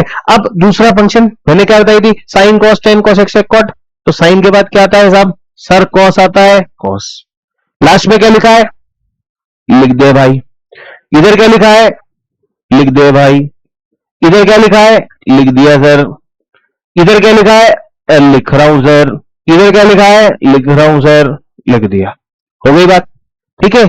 अब क्या बताया था कि हाँ सर आपने कुछ तो बताया था कि साइन कॉस के बाद क्या आएगा, क्या आएगा, हाँ सर आपने बोला था कि टेन थीटा आएगा, और टेन थीटा मैंने क्या बताया था, टेन थीटा कौन सा फंक्शन है, कि सर आपने बताया था कि डिराइव फंक्शन है। किससे डिराइव हुआ है, कि सर वो sign theta upon cos theta से डिराइव हुआ है। तो एक काम कर, यहां भी यही कर दे, 0/1 की वैल्यू, फंक्शन कौन सा है, टेन फंक्शन है, तो 0/1 की वैल्यू, बिल्कुल सर, 1/2 और √3/2, 1/√3 डिवाइड करके देख लेना, नहीं कर सकते तो देखो 1/2 डिवाइडेड बाय √3/2 सॉल्व होगा, 1/2 डिवाइड का साइन मल्टीप्लाई, 2/√3, 2 से 2 काटे हैं और 1/√3 बाचे है, बच गया मेरे लालाओं, बचा कि नहीं बचा, तो क्या वैल्यू आ गई, वैल्यू, ठीक है। जल्दी जल्दी जल्दी जल्दी जल्दी जल्दी डाय डाय डाय डाय डाय डाय डाय, हो गया देखो। अब 1/√2 1/√2 सर दोनों से में दोनों कट जाएंगे तो कितनी वैल्यू आ जाएगी, 1, √3/2 और 1/2 सर ये तो पहले भी किया था, बिल्कुल, तो ऊपर वैल्यू किसकी है, √3, हाँ सर। 1/0 की वैल्यू चैप्टर नंबर 1 में पढ़ा दिया था क्लास 9 के अंदर, कि P/Q में Q की वैल्यू कभी भी 0, और 0 होगी तो वो नॉट डिफाइंड नंबर होगा, आगे वर्षन में उस नंबर को डिफाइन नहीं कर सकते। सर पूरी टेबल याद हो गई, लेकिन आपने तो 3 ही बताए, बाकी के कौन बताएगा, अरे बाकी के तुम नहीं बताओगे, ठीक है, कैसे बताओगे, देखो पहला फंक्शन क्या था कि सर साइन, दूसरा कॉस, तीसरा टेन, चौथा कोसेक, पांचवा सेक, छठा कॉट, ठीक है। 5 एंगल कौन से बताए, 0 डिग्री, 30 डिग्री, 45 डिग्री, 60 डिग्री और 90 डिग्री। आज ये टेबल याद करा के छोड़ूंगा, देख लेना, ठीक है, कि सर बन गए साहब, है ना, बन गए सारे के सारे। अब वैल्यू क्या पुट कराई, हाँ सर आपने बताया था 0, 1/2, 1/√2, √3/2 और 1, ठीक है, हो गई सर। फिर मैंने कॉस का क्या बताया था, कि सर आपने बताया था पीछे से लेकर के आगे नंबर उल्टे रिपीट कर दो, हाँ तो कर रहे हैं सर, ये √3/2, ये 1/√2 और ये 1/2 और ये 0। 10 का भी हाल बताया था, जिससे 10 आपने बताया कि दोनों को डिवाइड कर दो, तो 0/1 को डिवाइड करूंगा तो 0 आएगा, 1/√2 और √3/2 को डिवाइड करूंगा तो 1/√3 आ जाएगा, इन दोनों को डिवाइड करूंगा तो 1 ही आएगा, इन दोनों को डिवाइड करूंगा तो √3 आएगा, और इन दोनों को डिवाइड करने पे आपने बताया कि नॉट डिफाइंड आएगा, बिल्कुल होता है। तो सर अब बाकी के 3 बताओ, देखो यार बाकी के 3 पहले ही बता चुका हूं, एस का उल्टा, उल्टा बोले तो रेसिप्रोकल, रेसिप्रोकल, रेसिप्रोकल, अरे सर रेसिप्रोकल, रेसिप्रोकल का मतलब यहां कितना है, 0/1, तो इसको क्या लिख देंगे 1/0, और 1/0 क्या होता है, नॉट डिफाइंड, तो इसकी एक्चुअल वैल्यू नॉट डिफाइंड। अरे वाह यार, 1/2 रेसिप्रोकल, रेसिप्रोकल मतलब 2/1। वाह वाह मेरे लालाओं, समझ गए तुम तो, क्या बात है। ओ देखो क्या होगा, √2/1। इसको रेसिप्रोकल 2/√3। ए शाबाश, 2/√3। इसका रेसिप्रोकल, इसके नीचे तो 1 है बाय डिफॉल्ट, तो ये तो क्या हो जाएगा, 1 हो जाएगा। ठीक है सर, कॉस में भी क्या कर दूं क्या, उससे भी शॉर्ट ट्रिक बताता हूं। क्या किया था, इसकी वैल्यू इधर लिखी थी, इसकी वैल्यू इधर ले गया था ना, इसके साथ भी यही करते, ये वैल्यू यहां लिख दे, रेसिप्रोकल करके भी देख ले, वैल्यू वही आएगी। इसका रेसिप्रोकल करेगा तो ये भी यही वैल्यू आ रही है, और इधर से लिखेगा तो भी यही वैल्यू आ रही है। इसको रेसिप्रोकल करेगा तो भी यही वैल्यू आ रही है, इसको तो भी वैल्यू यही आ रही है। ठीक है, और ये तो ये वैल्यू आ रही है, सॉरी ये नॉट डिफाइंड हो जाएगा, हो गया ना, ये उधर चला गया, ये इधर आ गया, ये इधर आ गया, ये इधर आ गया, और ये इधर आ गया। ऐसे ही कर दे 10 में। ठीक है, वो वैल्यू को आगे ले ले, इस वैल्यू को इधर ले लिया, इस वैल्यू को इधर ले लिया, इस वैल्यू को इधर ले लिया, और इस वैल्यू को इधर ले लिया। बन गया कि नहीं बन गया, पूरी ट्रिग्नोमेट्रिक टेबल में बताओ याद हो गई कि नहीं होगी पर्टिकुलर एंगल के लिए। अब क्या करना है तुम्हें, जाते से सबसे पहले, जाते से ही पेपर में सबसे पहले पेज पे ये ट्रिग्नोमेट्रिक टेबल बना लेना। सबसे पहले मैं कह रहा हूं ट्रिग्नोमेट्रिक टेबल बना लेना। और एक चीज और बोलूंगा, इन्विजिलेटर को बोलना कि आंसर शीट मिलते से मैं सबसे पहले ट्रिग्नोमेट्रिक टेबल बनाऊंगा। ठीक है, नहीं तो वो तुम्हें यूं कह देगा कि यार तुमने चीटिंग करी है, किसी से देख के बनाई। और पहले पेज पे भी इसीलिए बनवा रहा हूं कि सबको पता रहे कि तुमने स्टार्टिंग में वही बनाई है, तो तुम्हारे मैथमेटिक्स के क्वेश्चन बहुत आराम से होंगे बेटा, स्पेशली ट्रिग्नोमेट्री के। ठीक है, मतलब एक लोड खत्म हो जाएगा, लास्ट मोमेंट में भी टेबल को रट के जाओगे ना तो भी यार देख करके बहुत सारे आंसर बना लोगे। ठीक है, मतलब मैं कह रहा हूं अगर मैथमेटिकल कैलकुलेशन में भी मिस्टेक हो गई, 3 नंबर में ट्रिग्नोमेट्रिक रेशियो का आंसर क्वेश्चन भी आ गया, मैथमेटिकल मिस्टेक भी हो गई, तो कम से कम 1 नंबर या 1.5 नंबर तो तुम लेके आओगे ही आओगे। नहीं मामा से काना मामा अच्छा होता है, आगे बात समझ में, मतलब 0 मार्क से 1 नंबर बहुत अच्छे, आगे बात समझ में। सो इस ट्रिग्नोमेट्रिक रेशियोज के ये क्वेश्चंस होते हैं। अब इन पे बेस्ड क्वेश्चंस को देखो, ठीक है, पहला ही क्वेश्चन एनसीईआरटी का क्वेश्चन, एंड एनसीईआरटी का वन ऑफ दी मतलब बेस्ट क्वेश्चन मैं मानता हूं। ठीक है, कैसे समझना, इस क्वेश्चन को सॉल्व करोगे तो अपने आप तुम्हें समझ में आ जाएगा। ठीक है, देखो sin 30 plus tan 45 minus cos 60 sec 30 plus cos 60 minus cot 45। ठीक है, वैल्यू पुट कर रही है,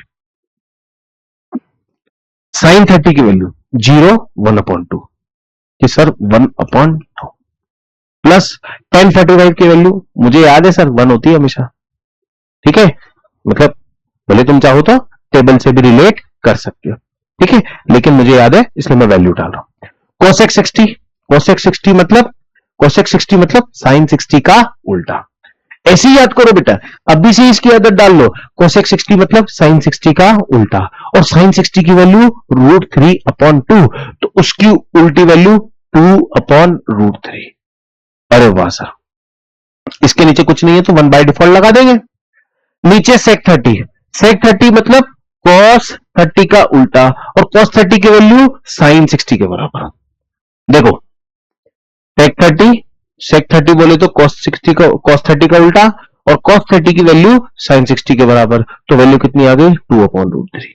इस सर जल्दी से 2/√3 वैल्यू लिख दो, साहब लिख दिया। cos 60 मतलब sin 30 की वैल्यू दैट इज 1/2, और cot 45 सर वैल्यू 1 होती है बाय डिफॉल्ट, 1 लगा दिया 1। अब इसको सॉल्व करो, एक स्टेप ये बन गया। अब एक स्टेप, अगली स्टेप क्या है, एलसीएम ले लो, ये ले लो 2√3। ठीक है, 2 1√3 को मल्टीप्लाई कर दिया, 2√3 आ गया। अब 2 को छोड़ दो, 1 इंटू √3 कितना होता है √3, उसको 1 से मल्टीप्लाई कर दो कि सर √3 आ गया। अब 1 को छोड़ दो, 2 इंटू √3 से मल्टीप्लाई करो, उसको 1 से मल्टीप्लाई कर दो, तो ये सब 2√3 आ गया। अब √3 को छोड़ दो, 2 1 जा कितना होता है 2, और 2 को 2 से मल्टीप्लाई कर दो, सर 4 आ गया। ठीक है, अपॉन पूरा ले लिया, वही 2√3। ठीक है, इसके बाद √3 को छोड़ दो, 2 1 जा 2, 2 जा 4, ठीक है सर। इस 2 को छोड़ दो, √3 इंटू 1 और 1 से मल्टीप्लाई कर दो सर, ये √3 आ गया। और इसको छोड़ दो तो ये 2√3 माइनस मल्टीप्लाई 2√3 हो गया, हो गया। अब इसके डिनोमिनेटर से डिनोमिनेटर कैंसिल, मानते हो? ठीक है, अगर मैं वैसे भी करूं तो नीचे वाली की वैल्यू को रेसिप्रोकल करूंगा तो ऊपर से ऊपर का कट जाएगा, तो मैंने हाथों डिनोमिनेटर से डिनोमिनेटर को काट दिया। आई होप यहां तक तुम्हें सारी चीजें बिल्कुल क्लियर होगी। अगले स्टेप पे आ जाओ सर। बिल्कुल आते हैं सर। अब मेरे पास क्या बचा, 2√3 और √3 दोनों लुड़ किया है, मतलब दोनों सेम वैल्यू है, ठीक है।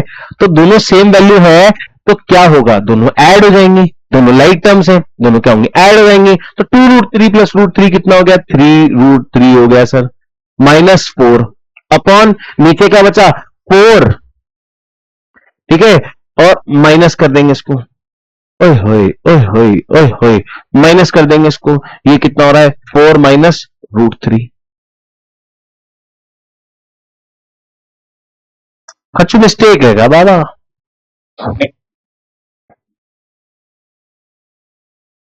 sin 30 1/2, tan 45 1, cosec 60 2, cosec 60 cosec 60 cosec 60 cosec 60 2/√3, बिल्कुल सही तो गया है। तो फिर कहां दिक्कत आई है? ये क्वेश्चन ऐसे ही चलने वाला है क्या? चलो ठीक है, यहां तक हमारी वैल्यू आ गई।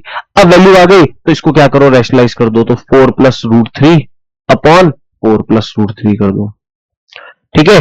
अब मल्टीप्लाई कर दो, इसको पहले इससे मल्टीप्लाई कर दिया, ठीक है, मल्टीप्लाई कर दिया तो 4 ब्रैकेट 3√3 माइनस 4 प्लस √3, तो 3√3 माइनस 4 अपॉन, वही दोनों सेम है, ठीक है, दोनों सेम है तो क्या करेंगे, स्क्वायर हो जाएंगे, 4 का स्क्वायर माइनस √3 का स्क्वायर। तो ये कितना हो गया, 4 3 12√3 और 4 4 जा 16, √3 को √3 से क्या तो ये 3 3 जा 9 और √3 को से क्या तो माइनस का 4√3 अपॉन 4 का स्क्वायर 16 माइनस 3 का √3 का स्क्वायर 3, ठीक है। अगली स्टेप अगली स्टेप अगली स्टेप अगली स्टेप 12√3 में से 4√3 माइनस कर दो, तो 12 में से 4 गए तो 8√3 बचता है, प्लस का आ जाएगा।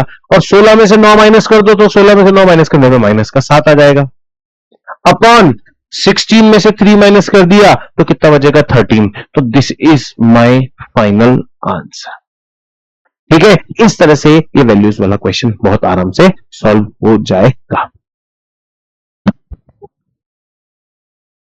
आगे बात समझ में, ठीक है। यहां तक मेरे हिसाब से तुम्हें वैल्यूज क्लियर होंगी। और ये वो क्वेश्चन है जिसके अंदर सारे कंसेप्ट लग गए बेटा। देखो हमने एलसीएम भी ले लिया, हमने रैशनलाइज भी कर लिया, ठीक है, हमने वैल्यूज को सॉल्व भी कर लिया और ट्रिग्नोमेट्रिक वैल्यूज भी डाल दी। इस तरह से ये जो क्वेश्चन है ये हो जाते हैं। अब बड़े मजेदार, जो मतलब देखो ये out of the NCERT question है और ये बोर्ड में आए हुए क्वेश्चन में से एक है, ठीक है। अब ये दे रखा है कि 2 sin 2 theta is equal to √3 और हमें क्या निकालना है कि find the value of theta निकालना है। मतलब तुम ये सोचो कि यहां पे थीटा की वैल्यू निकालनी है और आपको ये एक वैल्यू गिवन है, ठीक है। तो बड़ा मजेदार क्वेश्चन बन जाता है।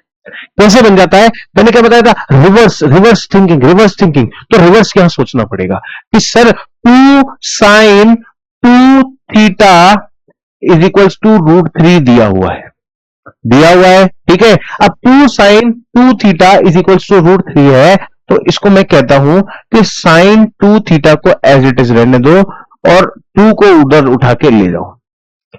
अब पीछे टेबल में आओ कि √3/2 साइन में कहां पे आ रही है, 60 डिग्री पे आ रही है कि नहीं आ रही है। तो मैं ये कहता हूं कि यहां पे वैल्यू को क्या कर दो कि 2 थीटा जो है, हमें पता है कि साइन 60 डिग्री जो है वो किसके बराबर होता है, √3 के बराबर। जब मैं इन दोनों को मैच करूंगा तो मेरे को यह पता पड़ेगा कि 2 थीटा जो है वो 60 डिग्री के बराबर है, तो थीटा की वैल्यू 60 डिग्री बाई 2, तो थीटा की वैल्यू कितनी हो गई 30 डिग्री। हाँ, टमाटर बड़े मजेदार, लाल टमाटर बड़े मजेदार, आगे समझ में, ठीक है। अगला क्वेश्चन दे रहा हूं, स्क्रीन को पॉज करो और खुद 2 मिनट के लिए सॉल्व करके देखो बेटा। आगे बात समझ में, अगला question 2 cos 3 theta is equals to, ठीक है। क्वेश्चन दिया हुआ है 2 cos 3 theta is equals to 1। इस क्वेश्चन को सॉल्व करके देखो। ठीक है, ये क्वेश्चन बहुत आसान है, उसी तरीके से सॉल्व होगा जैसे सॉल्व किया है कि cos 3 theta is equals to 1/2। ठीक है, 3 थीटा इज इक्वल्स टू 1/2। तो cos की वैल्यू 1/2 कहां पे होती है कि सर मुझे पता है कि cos की वैल्यू 60 डिग्री पे ही 1/2 होती है। ठीक है, किस पे होती है? 60 डिग्री पे। तो जब मैं इसको रिलेट करूंगा तो 3 थीटा जो है वो किसके बराबर है? 60 डिग्री के बराबर। तो थीटा की वैल्यू 60 डिग्री बाई 3। तो थीटा की वैल्यू कितनी हो गई? 20 डिग्री हो गई। कि सर आगे समझ में, आगे समझ में।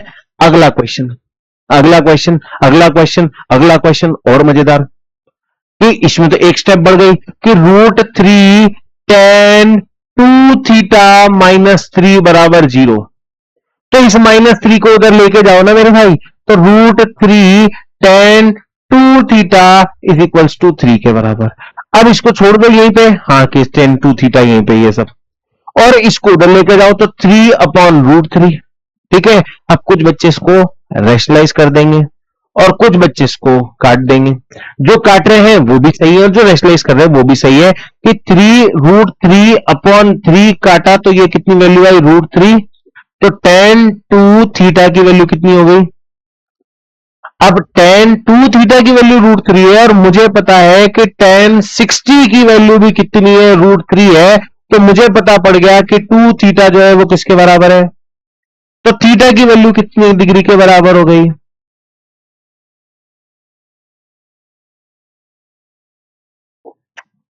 आ गई कि नहीं आ गई? With love from my side theta की वैल्यू कितनी आ गई? 60 डिग्री आ गई। आ गई, ठीक है। तो यहां पे ये क्वेश्चन जो है बहुत आराम से सॉल्व हो जाता है। अब देखते हैं अगला क्या मुजस्तिमा आता है।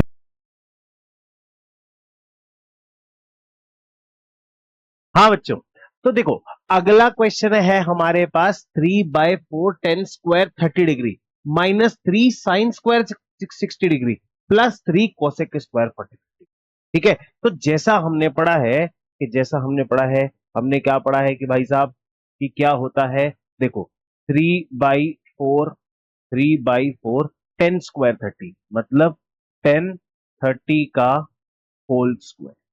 ठीक है, -3 साइन 60 का होल स्क्वायर, साइन 60 का होल स्क्वायर +3 कोसेक 45 का होल स्क्वायर। ठीक है, is it correct? Is it correct? अब क्या करो, सिंपल सी वैल्यूज को डाल दो। सिंपल सी वैल्यूज को डाल देते हैं कि सर ये 3/4 हो गया। 10 30 की वैल्यू कितनी होती है? 1/√3 का whole square -3 into sine 60 is √3/2, तो √3/2 का whole square +3 into cosec 45। Cosec 45 बोले तो कॉसेक 45 किसका रेसिप्रोकल हुआ? साइन 45 का रेसिप्रोकल। और साइन 45 मतलब क्या होता है? 1/√2, तो उसका रेसिप्रोकल √2। √2 अरे भाई ये तो क्या हुआ? हैंग हो गया। ये क्या होगा? √2, √2 का स्क्वायर। इसको जब हम सॉल्व करेंगे तो ये बनेगा 3/4 मल्टीप्लाई 1/3 -3 मल्टीप्लाई 3/4 +3 मल्टीप्लाई बाय 2। 3 से 3 कैंसिल आउट, बचा 1/4। 3 3 जा 9, 9/4 +3 2 जा 6। ठीक है, इसको हम आगे फर्दर सॉल्व कर लो। फर्दर इसको सॉल्व करेंगे तो एलसीएम ले लेंगे। कितना एलसीएम आया है? 4 एलसीएम आ रहा है। अब 4 एलसीएम आ रहा है तो 1 - 9 प्लस इसके नीचे 6 था, तो 6 4 जा कितना होता है? 20। माइनस करेंगे तो ये माइनस का 8 +24/4। ठीक है, इसको फिर आगे सॉल्व करो। आगे सॉल्व करके देखो माइनस का 8 तो 16/4 आता है। तो ये आ रहा है 16/4, कैंसिल आउट हुआ तो इसका आंसर आएगा 4। क्या 4 हमारा आंसर आ रहा है? क्या नहीं आ रहा? तो इसका मतलब क्वेश्चन में हमारी कहीं ना कहीं मिस्टेक है। 10 30 की वैल्यू 1/√3 बिल्कुल पक्की बात है। साइन 60 √3/2 0 1/2 1/√2 √3/2 और कॉसेक 45 1/√2 का होल मतलब वो रिवर्स, तो √2 का होल स्क्वायर। ठीक है, तो 3/4 का 3/4, 1/3 का 1/3, ये 3/4 का 3/4। ठीक है, 3 मल्टीप्लाई रूट 2 का स्क्वायर इज 2, तो 3 2 जा 6, 3 3 जा 9/4 और ये 1/4, 1/4 से माइनस हुआ तो 8/4, तो आना तो 4 ही चाहिए। ऑप्शन में हमें 4 कहीं पे भी नहीं दे रखा, तो या तो किसी ना किसी क्वेश्चन में मिस्टेक है, क्योंकि इस क्वेश्चन में प्रिंटिंग मिस्टेक हुई है, कहीं ना कहीं मुझे ऐसा डाउट है कि इस क्वेश्चन में प्रिंटिंग मिस्टेक है, बट आंसर होगा ये इसी तरीके से। ठीक है, आंसर होगा ये इसी तरीके से। सो हम चलते हैं हमारे अगले क्वेश्चन की तरफ। अगला क्वेश्चन मैंने तुम्हें बोला था, मैंने तुम्हें बताया था कि ये जो क्वेश्चन है ना बेटा, ये ईयर 2025 के अंदर, ठीक है, बेसिक या स्टैंडर्ड में कहीं पे आया हुआ क्वेश्चन है, सीबीएसई का पेपर है, जो 10 सेट बनते हैं, जो 10 सेट बनते हैं उस 10 सेट में से एक क्वेश्चन भी है। ठीक है, तो ये ज्योमेट्रिकली हमें पता होना चाहिए 45 डिग्री क्या है, समझना। अब देखो कैसे होगा ये सॉल्व। ट्रिग्नोमेट्री कहां एप्लीकेबल होती है कि सर 90 डिग्री पे एप्लीकेबल होती है, जैसे आप समझा रहे हो, हमें बार बार समझा रहे हो कि 90 डिग्री पे एप्लीकेबल। तो अगर ये मेरा एक एंगल 90 डिग्री हो गया, तो ये और एक एंगल मेरा 45 डिग्री हो गया, तो ये एंगल मेरा 45 डिग्री आएगा कि नहीं आएगा एंगल सम प्रॉपर्टी से, कि सर आ गया। जब ये दोनों एंगल मेरे इक्वल हैं, जब मेरा ये एंगल और ये एंगल इक्वल है, तो ये वाली साइड और ये वाली साइड एक दूसरे के इक्वल होंगी कि नहीं होंगी, क्योंकि एक थ्योरम है, angle opposite to equal sides are equal, तो angle opposite to equal sides are equal. Equality से हो रहा है कि नहीं हो रहा है काम, कि हाँ सर हो रहा है। ठीक है, तो इसका मतलब अगर ये x है तो ये भी कितना होगा x, तो ये कितना हो जाएगा x√2। सर बिल्कुल होगा, मान लिया आपकी बात। अब उसने बोला है कि 1045 की वैल्यू निकालो, तो 1045 इज परपेंडिकुलर अपॉन बेस, ये ले लो या ये ले लो, कि परपेंडिकुलर और बेस दोनों कैसे हैं, सेम, तो क्या वैल्यू आ रही है, 1045 की वैल्यू कितनी आ रही है, 1। ठीक है, हो गया ज्योमेट्रिकली सॉल्व, हो गया ना ज्योमेट्रिकली सॉल्व। ऐसे ही ये क्वेश्चंस, इस तरह के क्वेश्चन जो है तुम्हारे सॉल्व होने वाले हैं। आगे ये बात समझ में, आई होप ये तुम्हें बहुत क्लियर होगा। 3 नंबर का क्वेश्चन है ये, 2 या 3 नंबर का क्वेश्चन। चलिए, क्या लिखा है यहाँ पे, क्या लिखा है यहाँ पे, क्या लिखा है यहाँ पे, डेंजर, डेंजरस, और ये एक्चुअल में डेंजरस। ठीक है, ट्रिग्नोमेट्रिक आइडेंटिटीज बहुत ही डेंजरस है, लेकिन जैसे ये डेंजर को लात मार रहा है, ऐसे ही तुम इस कॉन्सेप्ट के बाद, इस पूरे वीडियो के बाद क्या करोगे, इसको, इस कॉन्सेप्ट को, इसके क्वेश्चन को ऐसे ही सॉल्व करोगे स्मूथली, तुम्हारे अंदर डेंजर कोई भी नहीं बचेगा। लेकिन उससे पहले तुम्हें ये एल्जेब्रिक आइडेंटिटीज लर्न कर, ठीक है। कई सारे बच्चे हैं जिनको एल्जेब्रिक आइडेंटिटीज याद होगी, और कई सारे बच्चे ऐसे हैं जिनको नहीं याद है, स्पेलिंग को थोड़ा सा इग्नोर कर देना। ठीक है, मतलब एल्जेब्रिक आइडेंटिटीज है। एल्जेब्रिक आइडेंटिटीज में से भी मैं 2 आइडेंटिटीज, 3 आइडेंटिटीज तुम्हें बता देता हूं, 1 2 3 4। ठीक है, इसके अलावा, इसके अलावा तो बाकी तो ठीक है, मतलब तुम्हें याद रहती है, लेकिन ये 4 आइडेंटिटीज मेजरली काम आने वाली है, जिसमें से ये तो अक्सर बच्चे भूल जाते हैं कि sir A cube plus B cube A plus B A square minus A B plus B square, और A cube minus B cube equals to A minus B bracket A square plus A B plus B square. इसको ध्यान रखना, यहां minus है तो यहां minus होगा, यहां प्लस है तो यहां प्लस होगा, और यहां प्लस है तो यहां माइनस होगा, और यहां माइनस है तो यहां प्लस होगा।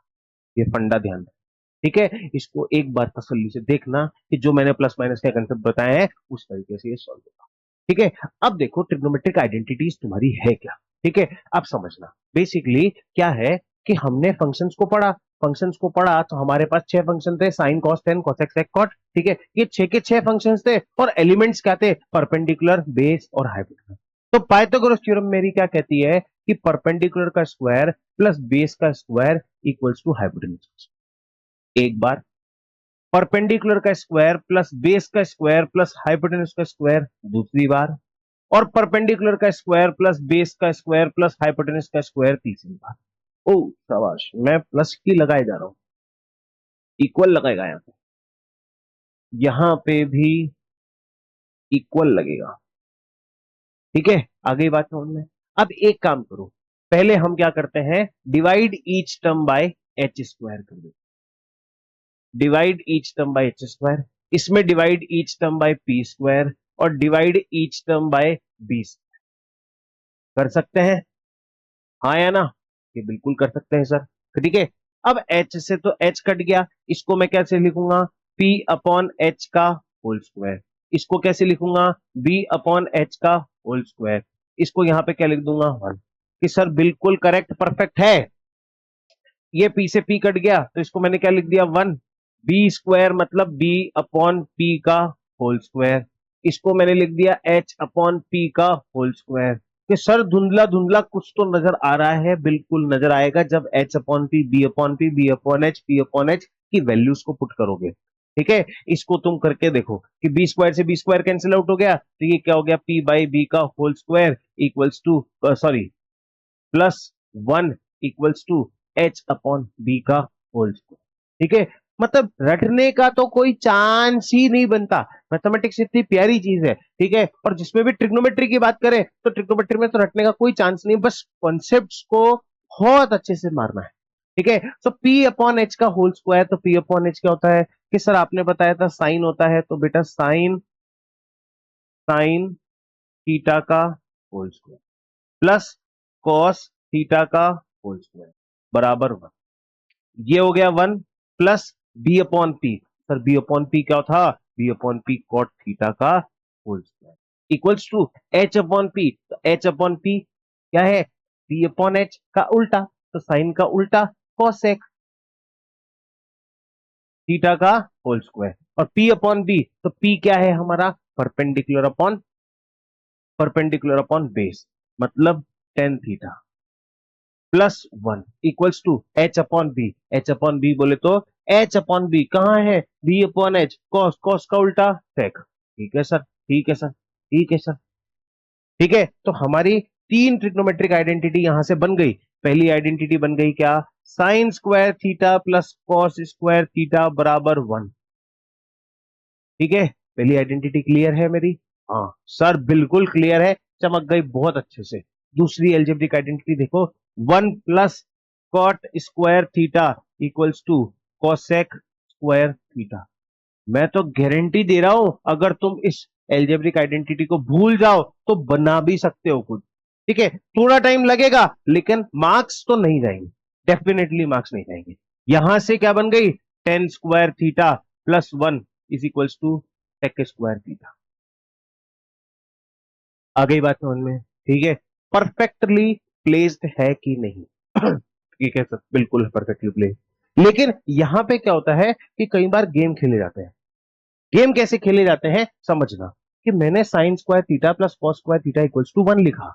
ठीक है, तो अगर मुझे कहीं पे 1 दे दिया जाए तो मैं उस 1 को रिप्लेस कर सकता हूं किससे? Sign square theta plus cos. लेकिन अगर मुझे ये दे दिया गया, मुझे अगर ये दे दिया गया कि सर साइन स्क्वायर थीटा है, तो उसको आप कैसे लिखोगे? तो उसको लिखोगे 1 माइनस कॉस स्क्वायर थीटा। ये लिखने की ट्रिक तुम्हें पता होनी चाहिए। इसके अलावा तुम्हें दे दिया कि कॉस स्क्वायर थीटा क्या है, तो 1 माइनस साइन स्क्वायर थीटा। इनको इस तरह से भी तुम यूज कर सकते हो, और सिर्फ इसको ही नहीं, तुम इसको भी यूज कर सकते हो। तुम इसको भी ऐसे कैसे यूज कर सकते हो? तुम तीनों आइडेंटिटीज को क्या कर सकते हो? यूज कर सकते हो एज इट इज, किसी भी फॉर्म में कन्वर्ट करके, जहां पे जैसे। आगे बात है उनमें, इसमें भी कई सारे तरह के रिलेशन जो है हमें देखने को मिलते हैं। ठीक है, तो ये आइडेंटिटीज तुम्हें पता होनी चाहिए। और तीसरी सबसे इंपॉर्टेंट चीज, मैं तुम्हें दोबारा बोल रहा हूं कि कोई भी प्रूफ वाले क्वेश्चन करने के लिए पहली बात तुम्हें एल्जेब्रिक आइडेंटिटीज आनी चाहिए।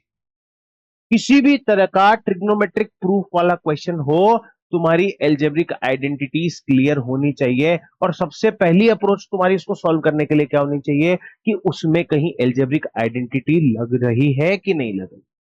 दूसरा, दूसरी सबसे इंपॉर्टेंट बात, convert convert all functions to all functions to sine theta and cos theta. मैं गारंटी दे रहा हूं, इस ट्रिक को अगर तुमने यूज कर लिया, इस ट्रिक को यूज करने के बाद, कौन सी ट्रिक को? जो मैं तुम्हें बता रहा हूं, इस ट्रिक को तुमने यूज कर लिया तो डेफिनेटली तुम्हारे सारे क्वेश्चन बनने वाले हैं, क्योंकि कन्वर्जन बहुत इंपॉर्टेंट। ठीक है, तीसरी सबसे इंपॉर्टेंट बात, तीसरी सबसे इंपॉर्टेंट बात कि वहां पे कोई ट्रिग्नोमेट्रिक आइडेंटिटी यूज हो रही है कि नहीं। ठीक है, ट्रिग्नोमेट्रिक आइडेंटिटी यूज हो रही है कि नहीं हो रही है। और चौथी बात, अगर कुछ नहीं हो रहा है तो उसको रैशनलाइज कर, ठीक है, उसको क्या कर दो, रैशनलाइज कर दो। ये चार स्टेप को अगर तुमने यूज कर लिया, मैं गारंटी दे रहा हूं एक भी ट्रिग्नोमेट्री का प्रूफ वाला क्वेश्चन तुमसे नहीं छूटने वाला। ठीक है, बस ये चार चीजें तुम्हारी कोरली कंसेप्ट क्लियर होने चाहिए। ठीक है, अब इस पे बेस्ड कुछ क्वेश्चन हम देखते हैं।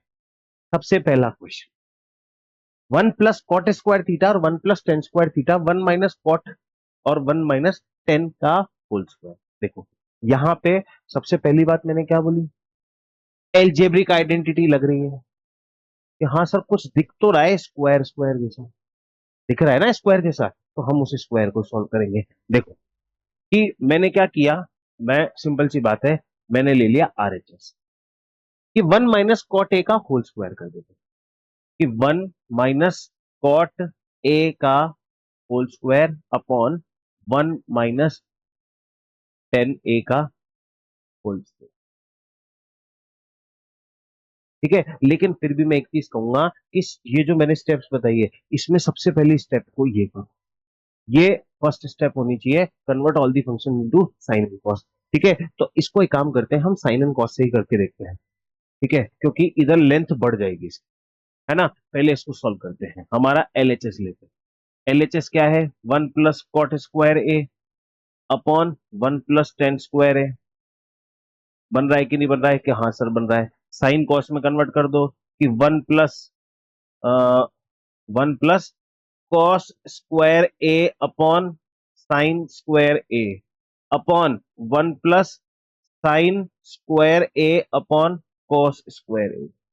ठीक है, ये हो गया सॉल्व, हो गया ना। यहाँ पे ये चीज क्लियर हो गई, एक स्टेप हमारी यहाँ बन गई। इसका अब एलसीएम ले लेंगे कि ये क्या बन गया सर, sin² A बन गया। क्या बन गया, sin²A। ठीक है, एलसीएम लिया ना sin²A, तो ये क्या हो जाएगा, sin²A प्लस cos²A।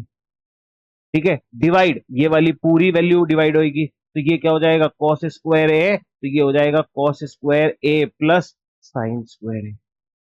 हो गया कि नहीं हो गया, सब इसकी सॉल्व हो गया सॉल्व। अब sin² A plus cos² A की वैल्यू कितनी होती है, 1, तो ये हो गया 1 अपॉन क्या इतना है, sin²A।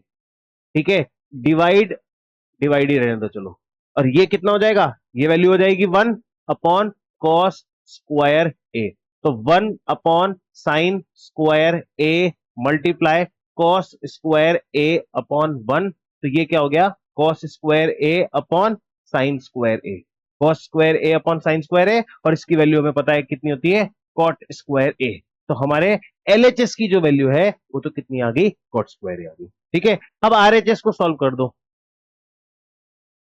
अब आरएचएस को देखते हैं, 1 - cot² तो RHS 1 - cos upon sine, cos A upon sin A divide by 1 - sin A upon cos A। ठीक है, इसको सॉल्व करो, sin A एलसीएम ले लिया, स्क्वायर भी लगा हुआ है भाई यहाँ पे sin A कॉमन ले लिया, तो sin A minus cos A का whole square divide by cos A minus sin A का अपॉन cos A का होल स्क्वायर।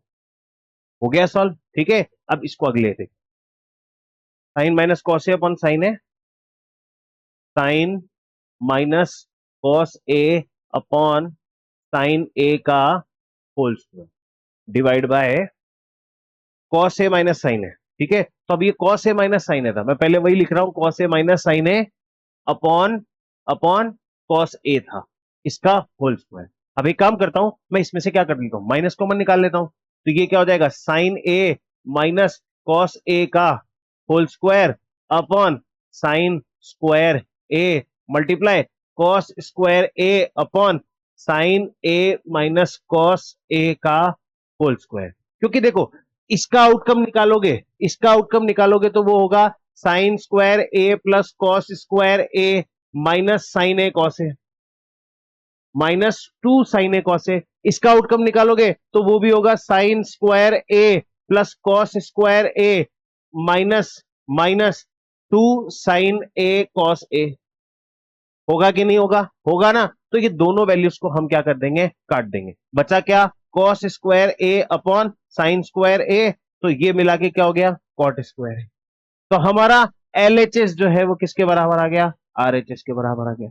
और यही तो प्रूफ करना था भाई, कि प्रूव दैट कि ये दोनों बराबर है। हमने एलएचएस को भी सॉल्व कर लिया, हमने आरएचएस को भी सॉल्व कर लिया। एंड इंटरेस्टिंग बात बताऊं, ये 2025 में आया हुआ क्वेश्चन है सेट 1 के अंदर। 430,1,1 के अंदर आया हुआ क्वेश्चन है ये। ठीक है, ये वही क्वेश्चन हमने डिस्कस किया है। ठीक है, तो इस तरह से ये पूरा क्वेश्चन होने वाला है। इसी तरह की एक क्वेश्चन की वैरायटी और अपन देखते हैं। ये भी ये भी और में था। ये सेम क्वेश्चन जो था ये और में था। ये भी सेट 1 के अंदर 430,1,1 सीबीएसई के अंदर आया हुआ क्वेश्चन है।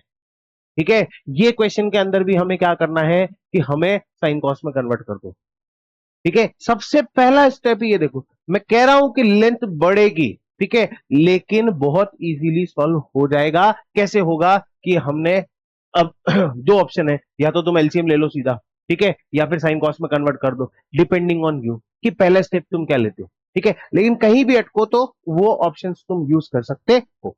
ठीक है, मैंने इस क्वेश्चन को लिया, यहां पे क्या किया? दोनों को मल्टीप्लाई कर दिया कि 1 माइनस कॉट ए और 1 माइनस टेन ए। मल्टीप्लाई करूं क्या इसको, कि साइन कॉस में कन्वर्ट करूं? चलो इसी तरह से सॉल्व करते हैं, साइन कॉस में कन्वर्ट करके भी इसी को दोबारा रिपीट कर लेंगे। ठीक है, अब ये क्या हो जाएगा? 10a मल्टीप्लाई हो जाएगा 1 - 10a plus cot A 1 - cot A equals to 1 + sec theta cosec theta के बराबर। जो ये हमारा सेगमेंट है इसको हम बोल देंगे क्या? आर। क्या बोल दिया इसको हमने? आर। ठीक है, अब इसको सॉल्व करके देखो। 10 को 10 से मल्टीप्लाई किया तो 10a, 10 को सॉरी 1 से किया तो 10a, 10 को 10 से किया तो 10 स्क्वायर ए।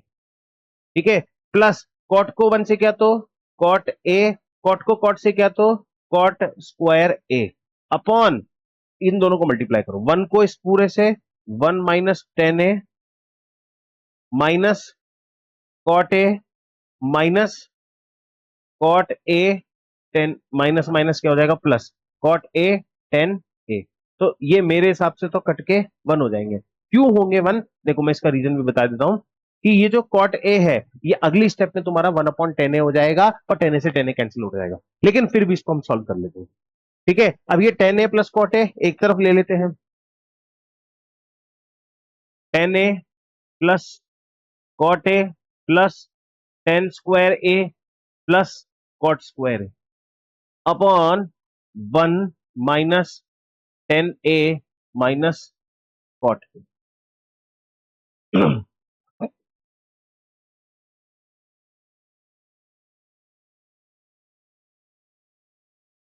ठीक है, हो गया।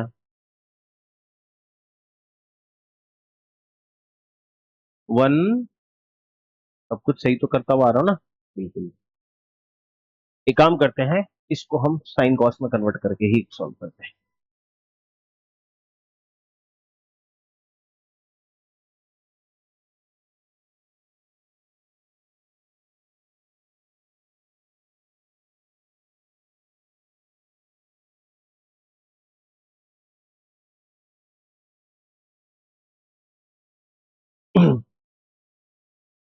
ठीक है, अब देखो इसको क्या करना है? साइन कॉस में कन्वर्ट करके करना है। ठीक है, साइन कॉस में कन्वर्ट करके करो कि tan theta upon 1 minus cot theta. तो इसको हमने लिख दिया sine theta upon cos theta bracket divide by 1 minus cos theta upon sine plus cot theta है तो ये हो जाएगा cos theta upon sine theta divide by क्या हो जाएगा? ये इसको हमने ब्रैकेट में डाल दिया, divide by 1 minus sign theta upon cos. ठीक है, ये इस तरह से ब्रैकेट में क्लोज। अब sign theta upon cos theta divide by sine theta minus cos theta upon sine theta. हो गया सॉल्व। ठीक है, ये वैल्यू यहां तक आ गई। Plus convert cos theta upon sine theta divide by cos theta minus sign theta upon cos theta. ठीक है, ये हो गया सॉल्व। अब इसको आगे सॉल्व कर दो कि sine theta upon cos theta multiply sign theta upon sine theta minus cos theta. ठीक है, ये हो गया यहां पे। प्लस इसको आगे सॉल्व करो, cos theta upon sine theta multiply cos theta ऊपर चला गया, नीचे कॉस थीटा माइनस साइन। ठीक है, क्लियर हो गया। अब इसको आगे सॉल्व करते हैं तो यहां ऊपर हो गया sign square theta upon cos theta bracket में, या इसको एक काम करो, इसको एक काम करो कि हाँ, इसको एज इट इज रहने दो कि ये sine theta upon cos theta sine square theta bracket में sine theta minus cos theta हो गया। ठीक है, ये हमारी पूरी एक वैल्यू हो गई। प्लस अब इसके बाहर क्या करेंगे, हम एक माइनस कॉमन ले लें। ठीक है, माइनस कॉमन लेने से क्या होगा कि ये sine theta cos theta minus sine theta, तो ये तो कॉस से कॉस मल्टीप्लाई हो गया कॉस स्क्वायर थीटा, और ये साइन थीटा को हमने cos theta minus sine theta से नहीं मल्टीप्लाई करके इसमें से हमने क्या किया, माइनस कॉमन बाहर ले लिया। माइनस बाहर ले लिया तो ये क्या हो गया, sign theta minus cos theta. ठीक है, यहां पे हमने इसकी ट्रिक यूज की। हो गया। ठीक है, अब इसके बाद इसको कैसे सॉल्व करेंगे कि ये साइन साइन स्क्वायर थीटा, अब इन दोनों का क्या करेंगे, एलसीएम ले लेंगे। इसका और इसका हम क्या करेंगे, एलसीएम ले लेंगे। एलसीएम में sine theta minus cos theta तो क्या होगा, कॉमन आ जाएगा। ठीक है, और ये sine theta cos theta multiplicative multiply हो जाएगा कि ये क्या हो गया, sign theta cos theta multiply हो गया।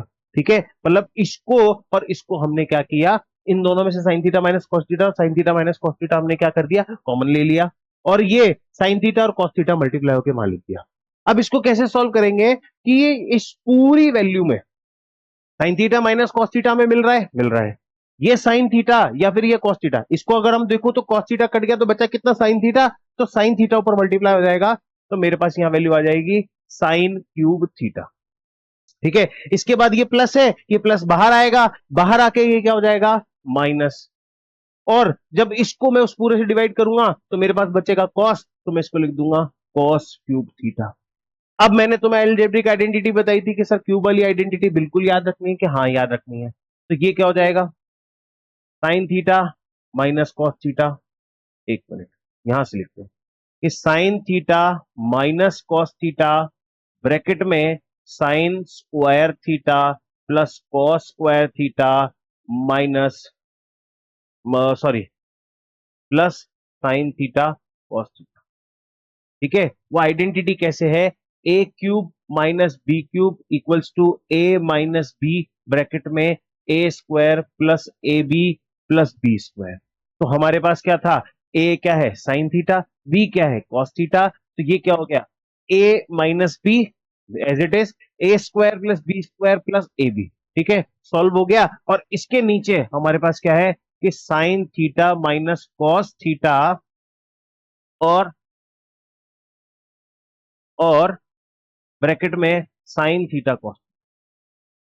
ठीक है, इससे इस वैल्यू को हमने क्या कर दिया, काट दिया, और वहां पे sign square theta plus cos square theta ये जो है ये कितना हो जाएगा, one plus sine theta cos theta upon sine theta cos theta.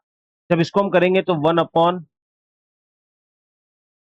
जब इसको हम सॉल्व करेंगे तो one plus sine theta cos theta upon sine theta cos theta, ये हमारा लास्ट रिजल्ट। तो इसको हम क्या करेंगे, अलग अलग कर देंगे, one upon sine theta cos theta plus sine theta cos theta upon sine theta cos, ये इससे कैंसिल आउट हो गया, और वन अपॉन साइन की वैल्यू कितनी होती है, cosec theta, one upon cos की वैल्यू क्या होती है, सेक थीटा प्लस वन। तो ये हमारा क्या हो गया, एलएचएस जो है वो किसके बराबर आ गया, आरएचएस। इस तरह से है ये हमारा क्वेश्चन जो है सॉल्व होता है, और ये सेम क्वेश्चन 4 मार्क्स में आ जाता है। ठीक है, मतलब अब तुम देख लो कि 27 नंबर का क्वेश्चन था ये, तो इसके वेटेज कितने हो सकते हैं। ठीक है, तुम खुद समझदार हो, तुम खुद प्रीवियस पेपर्स को देख रहे हो, तो तुम्हें समझ में आ जाए। ठीक है, अगला क्वेश्चन देखो। अगला क्वेश्चन जो है उसी का ही और पार्ट है, मतलब देखो 27 का ए और 27 का बी सेम क्वेश्चन लेके आए। ठीक है, सेम वही सीबीएसई के 2025 के 430,1,1 सेट में से निकाल के लेके आए। ठीक है, वही क्वेश्चन डिस्कस कर रहा हूं जो तुम्हारे बोर्ड में आते हैं और बोर्ड में आ रहे हैं, बैक टू बैक आ रहे हैं। ठीक है, साइन ए प्लस कॉस ए और sign A minus cos A, sign A minus cos A upon sine A plus cos ए। ये क्वेश्चन कैसे सॉल्व होगा? सिंपल सा एलसीएम कंसेप्ट है बेटा, कि नीचे की दोनों वैल्यूज को क्या करो, मल्टीप्लाई कर दो। मैं बहुत सीधी सी बात है, इस वैल्यू को इस वैल्यू से क्या करो, मल्टीप्लाई कर दो, फिर इसको क्रिस क्रॉस भी मल्टीप्लाई कर दो, तो तुम्हारी अपने आप ये वैल्यू आने वाली है, और बहुत आराम से आती है। ठीक है, जल्दी से देखो इसको कैसे सॉल्व कर सकते हैं। मल्टीप्लाई करने के लिए बोला तो ये साइन ए माइनस कॉस ए और साइन ए प्लस कॉस ए, दो वैल्यूज आ रही हैं। ठीक है, अब मैंने इसको क्या किया, साइन ए प्लस कॉस ए से मल्टीप्लाई किया, तो ये क्या हो गया, दोनों सेम वैल्यूज है तो दोनों क्या होंगे, मल्टीप्लाई होकर होल स्क्वायर हो जाएंगी।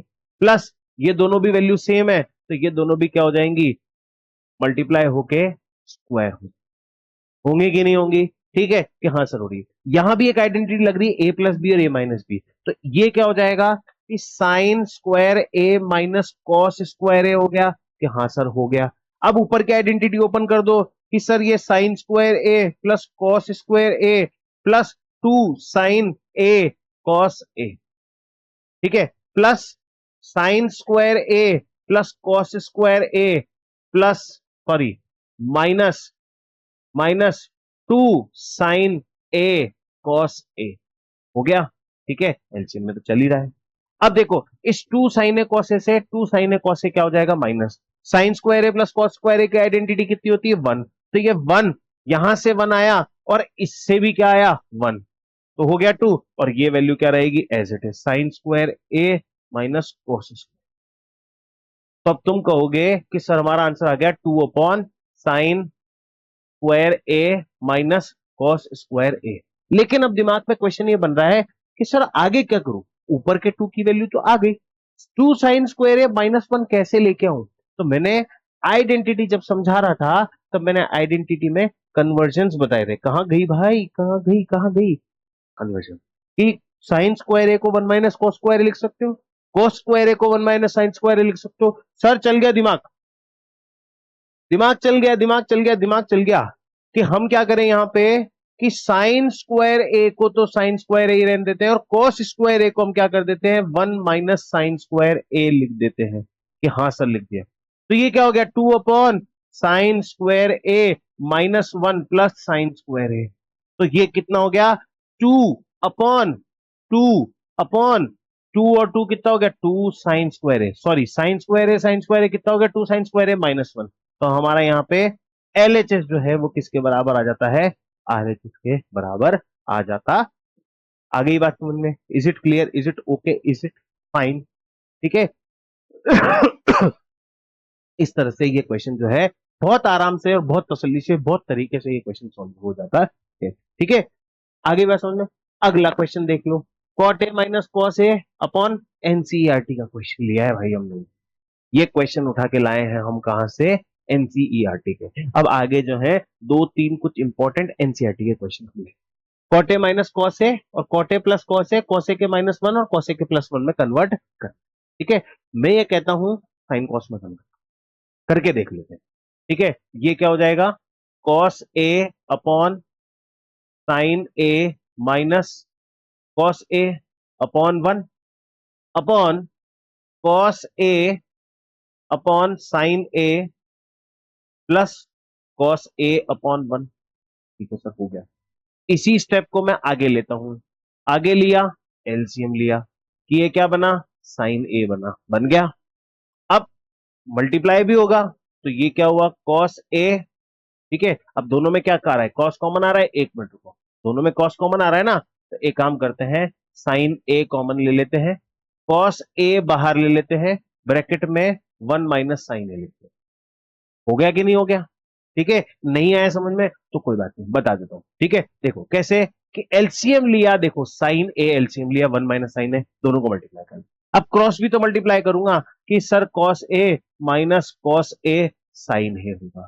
ठीक है, हो गया साहब, बिल्कुल हो गया। ठीक है, अब इसके बाद अपॉन में एक कहानी और चल रही है जिसमें माइनस है कि sign A cos A plus cos A sign ए।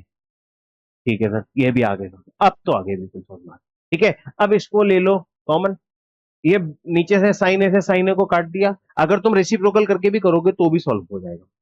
ठीक है, अब तो मानते हो ना इस बात को कि इसमें भी कॉस आ रहा है, इसमें भी कॉस आ रहा है, तो कॉस कॉमन ले लूं। तो मैं क्या कर रहा हूं, वही कॉस कॉमन ले रहा हूं।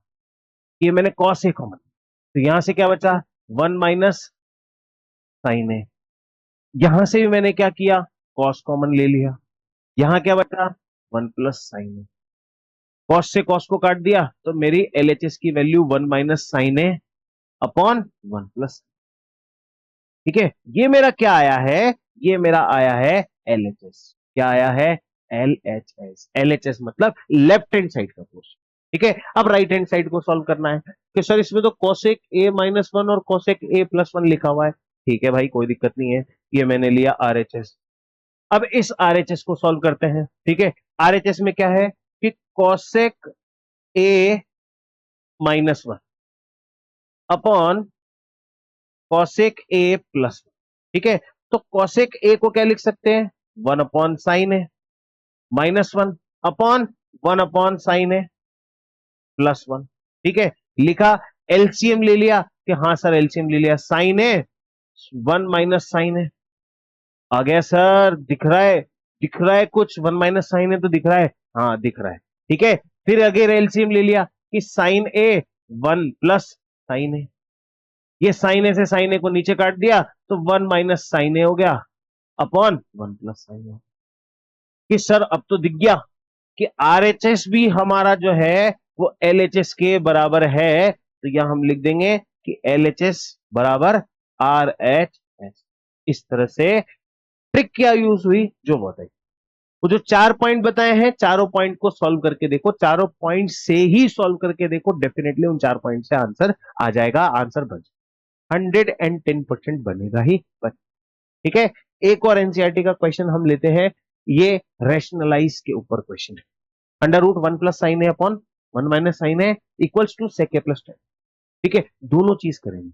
देखो यहां पे मैं एलएचएस को कन्वर्ट कर सकता हूं क्या, कि सर नहीं कर सकते, आरएचएस जरूर कन्वर्ट हो सकता है, तो पहला स्टेप हमारा। दूसरा, कोई एल्जेब्रिक आइडेंटिटी नहीं लगी। तीसरा, कोई ट्रिग्नोमेट्रिक आइडेंटिटी नहीं लगी। तो चौथा ऑप्शन मेरे पास क्या बचता है कि रैशनलाइज करना। तो सर रैशनलाइज कर दो। ठीक है, मैं कहता हूं रैशनलाइज कर दो।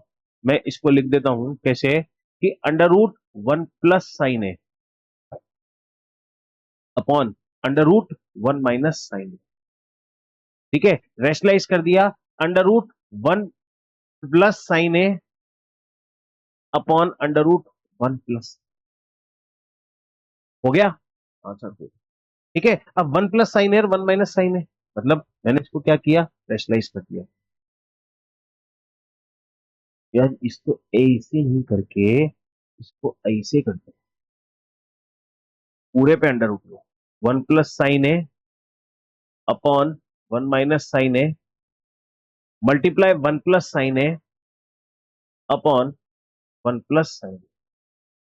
ठीक है, ले लिया, ये हो जाएगा 1 + साइन ए का होल स्क्वायर अपॉन, ये प्लस माइनस में है तो 1 - साइन स्क्वायर ए। जब मैं इसको सॉल्व करूंगा तो ये इसका अंडर रूट हट जाएगा। ठीक है, इसको रुको कि इसको 1 + साइन ए का whole square as it is रहने दो, लेकिन ये जो है ये क्या हो जाएगा, कॉस स्क्वायर हो जाएगा। कि सर पिछले हमने देखा था कि 1 - साइन स्क्वायर जो है वो किसके बराबर है, कॉस स्क्वायर के बराबर है। हो गया, अब अंडर रूट इसके ऊपर से स्क्वायर हट जाएगा, तो इसको हमने लिख दिया 1 + साइन ए का होल स्क्वायर अलग, अंडर रूट, ये कॉस स्क्वायर ए अलग। ठीक है, अंडर रूट ओपन होंगे तो 1 + sine A upon cos A. हो गया कि नहीं हो गया, ठीक है, हो गया ना, मतलब इस तरह से समझ में आ गया होगा है ना। अब इसको क्या करो, अलग अलग रैशनलाइज कर दो, 1/cos A plus sign A upon, ठीक है। तो 1 + cos A की वैल्यू, 1/cos A की value 1/cos, cos cos C का उल्टा, C का उल्टा, हाँ सर याद आ रहा है, कुछ चमक रहा है, देखिए। और साइन अपॉन कॉस तो हमेशा क्या होता है, tan है। और हमसे जरा ऊपर नजरवा डालिए, ऊपर नजर अगर डालते हैं कि sec A plus tan, we are getting sec A plus tan, हमें दोनों क्या मिल रहे हैं, तो यहां पे हम बहुत शान से लिखेंगे LHS बराबर RH, ठीक है। ये बहुत, है ना, ठीक है। इस तरह से मैंने तुम्हें रेशनलाइजेशन का भी एक इंपॉर्टेंट रूल कंसेप्ट तुम्हें समझा। ये क्वेश्चन थोड़ा सा धुंधला धुंधला दिख रहा होगा, ठीक है। इस क्वेश्चन के अंदर बिल्कुल ही अलग कंसेप्ट यूज किया है हमने, बिल्कुल ही अलग कंसेप्ट, ठीक है।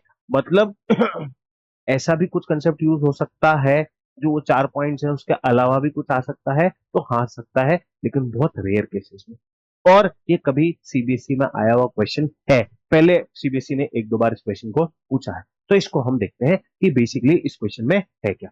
अब देखो ये क्वेश्चन में क्या है कि यहाँ पे हमें साइन दिया हुआ है, यहाँ पे 2 sin थीटा दिया हुआ है, हमको दोनों में साइन थीटा दिख रहा है, तो हमने क्या किया, साइन थीटा कॉमन लिया। तो यहां से क्या बचता है, 1 - 2 sin² थीटा अपॉन, यहां भी क्या है, कॉस है, तो हमने क्या किया, कॉस थीटा कॉमन निकाल लिया, तो 2 cos² थीटा बन गई बात, ठीक है। अब ये साइन थीटा कॉस थीटा को तो हम छेड़ते नहीं है अभी भाई, इसको हम अलग ही चलने देते हैं। लेकिन इसको हम क्या करते हैं, हमें आइडेंटिटी पता है कि 1 - sin² थीटा cos² थीटा होता है, लेकिन मुझे 2 sin² थीटा की तो नहीं पता, तो 2 को अलग कर दो, 1 - sin² थीटा -sin², समझा नहीं समझा, कि दो माइनस होकर के क्या हो जाएंगे, प्लस हो जाएंगे, बिल्कुल सही कह रहे हो, ठीक है। तो दोनों माइनस को मैंने क्या कर दिया, साथ में था, रिवर्स टेक्नोलॉजी को यूज करके अलग अलग कर दिया। अब ये 2 cos थीटा, तो ये क्या हो जाएगा, cos² theta plus cos² theta -1, ठीक है। अब मुझे पता है कि 1 - sin² थीटा क्या होता है, क्या होता है, बिल्कुल वही होता है जो मंजूरी खुदा होता है। मतलब 1 - sin² थीटा क्या होता है, cos² थीटा -sin²। लेकिन सर नीचे तो कुछ भी समझ में नहीं आ रेला है, नहीं आ रेला, नहीं आएगा, क्योंकि एक बात को समझना, क्योंकि एक बात को समझना कि अगर मैंने बोला है कि sin² theta plus cos² theta की वैल्यू जो होती है वो 1 के बराबर होती है, ये बात हमने बताई है, ठीक है, हमें पता ही है। अगर मैं ये कर दूं कि cos² थीटा -1, मतलब 1 इधर आ गया तो साइन उधर जाएगा, तो क्या हो जाएगा, माइनस का sin² थीटा होगा कि नहीं होगा। तो बस हमने क्या कर दिया, कि हमने क्या कर दिया, यहां पे इसको cos² थीटा माइनस का sin² थीटा कर गया, और इधर से देखते से ही सब उचकेंगे, और ये कट गया। तो हमारे पास क्या बचा, साइन थीटा कॉस थीटा, और साइन थीटा कॉस थीटा जो होता है, sign theta upon cos theta जो होता है वो टेन थीटा के बराबर होता है, और हमारा एलएचएस और आरएचएस दोनों किसके बराबर आ गया, टेन थीटा के बराबर। आ गई बात समझ में, ठीक है। इस तरह से ये क्वेश्चन भी बहुत आराम से हमारा सॉल्व हो जाता है, ठीक है। इस तरह से एनसीईआरटी के कुछ इंपॉर्टेंट क्वेश्चन देख लेते हैं, एक आधे क्वेश्चन और बचा है क्या, हाँ। इस तरह से एनसीईआरटी के कुछ इंपॉर्टेंट क्वेश्चन जो है वो मैंने तुम्हें यहाँ पे पढ़ा दिए, ठीक है। अगली स्लाइड तो थैंक यू की स्लाइड है भाई, लेकिन उससे पहले ये क्वेश्चन बनाए। इस क्वेश्चन के अंदर भी हम वही चीज को यूज करेंगे, कि वुनी ट्रिक्स को यूज करेंगे, कि क्या क्या यूज कर सकते हैं, कैसे कैसे यूज कर सकते हैं, मल्टीप्लीकेशन कर सकते हैं कि नहीं कर सकते, साइन कॉस में कन्वर्ट करना है, करके देखो, पॉसिबिलिटीज के साथ खेल के देखो, जितनी जितनी ज्यादा पॉसिबल चीजों के साथ देखोगे क्वेश्चन को, उतना ही तुम्हें वो क्वेश्चन गहराई से नजर आएगा, ठीक है। तो यहाँ पे वही बात है कि साइन कॉस में कन्वर्ट करके देखें क्या सर, तो मैं तो कहता हूं कन्वर्ट करके देख लो। कोसेक थीटा दे रखा है, तो ये क्या हो जाएगा, 1/sin माइनस साइन है,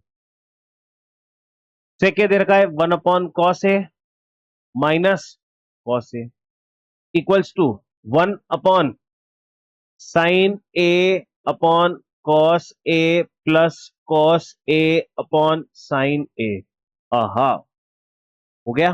ठीक है, अब इनको देखो, इसके नीचे वन है, इसके नीचे वन है, एलसीएम ले लो, किस क्या हुआ, साइन ए, तो ये कितना हुआ, वन माइनस साइन स्क्वायर ए। समझ में आ गई बात, हो गया ब्रैकेट क्लोज।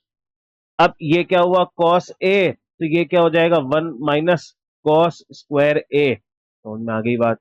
और यहां पे भी हमने एलसीएम लिया, तो ये क्या हुआ, sign A cos A, bracket में sine square A plus cos square ए, और ऊपर वन है इसी। ठीक है, आगे बात समझ में। अब मल्टीप्लीकेशन करना है, तो वन माइनस साइन स्क्वायर ए कितना होगा, कॉस स्क्वायर ए।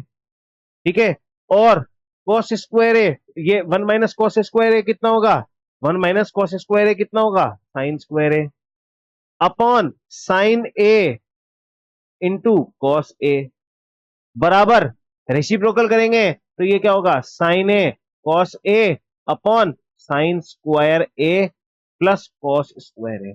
तो ये तो वैल्यू क्या हो जाएगी, वन हो जाएगी, कि हाँ सर वन हो गई। और ये क्या हो गया, साइन ए, और आया कि नहीं आया, साइन ए और कॉस ए हो गया ना एज इट इज, और ये पूरा आइडेंटिटी बन के वन हो गया। ठीक है, अब इसके बाद इस कॉस से इसको काट दिया, इस साइन से इसको काट दिया, तो यहां भी क्या बचा, sign A cos A upon one. हमारा एलएचएस जो है वो किसके बराबर आ रहा है, आरएचएस के बराबर आ रहा है। एलएचएस जो है वो किसके बराबर है, आरएचएस के बराबर है। इस तरह से ये क्वेश्चन भी जो है हमारा सॉल्व हो जाता है, बहुत आराम से, बहुत प्यार से, बहुत ही शिद्दत के। आई होप ये चीज भी तुम्हें समझ में आ गई। ठीक है, क्लियर है, क्लियर है अच्छे से, ठीक है ना। तो इस तरह से ये पूरी ट्रिग्नोमेट्री हमारी जो होती है यहाँ पे कंप्लीट होती है। लेकिन इसके साथ साथ हम जो है अब नेक्स्ट लेक्चर जो है ट्रिग्नोमेट्री के मोस्ट इंपॉर्टेंट क्वेश्चंस डालने वाले हैं। ठीक है, तो बहुत ही जल्दी तुम्हें मोस्ट इंपॉर्टेंट क्वेश्चंस ट्रिग्नोमेट्री के मिलने वाले हैं। अगर तुम्हें भी क्वेश्चंस चाहिए, डेली प्रैक्टिस क्वेश्चंस चाहिए, इंपॉर्टेंट फॉर्मूले की शीट चाहिए, तो नीचे मतलब पूरे डिस्क्रिप्शन में तुम्हें टेलीग्राम का लिंक मिल जाएगा, हमारे यूट्यूब चैनल पर कमेंट कर दो। सब तरह से हम तुम्हें कांटेक्ट कर सकते हैं, तुम भी हमें बहुत तरह से कांटेक्ट कर सकते हो, और तुम्हें वो सारी चीजें मिल जाए। ठीक है, बस उसके लिए तुम्हें क्या करना पड़ेगा, हमसे कांटेक्ट करना पड़ेगा। ठीक है, आई होप तुम्हें पूरा लेक्चर समझ में आया होगा और बहुत अच्छे से सारी चीजें क्लियर हो चुकी होगी। तो मिलते हैं अगले चैप्टर के साथ, तब तक के लिए गुड नाइट, शुभ रात्रि,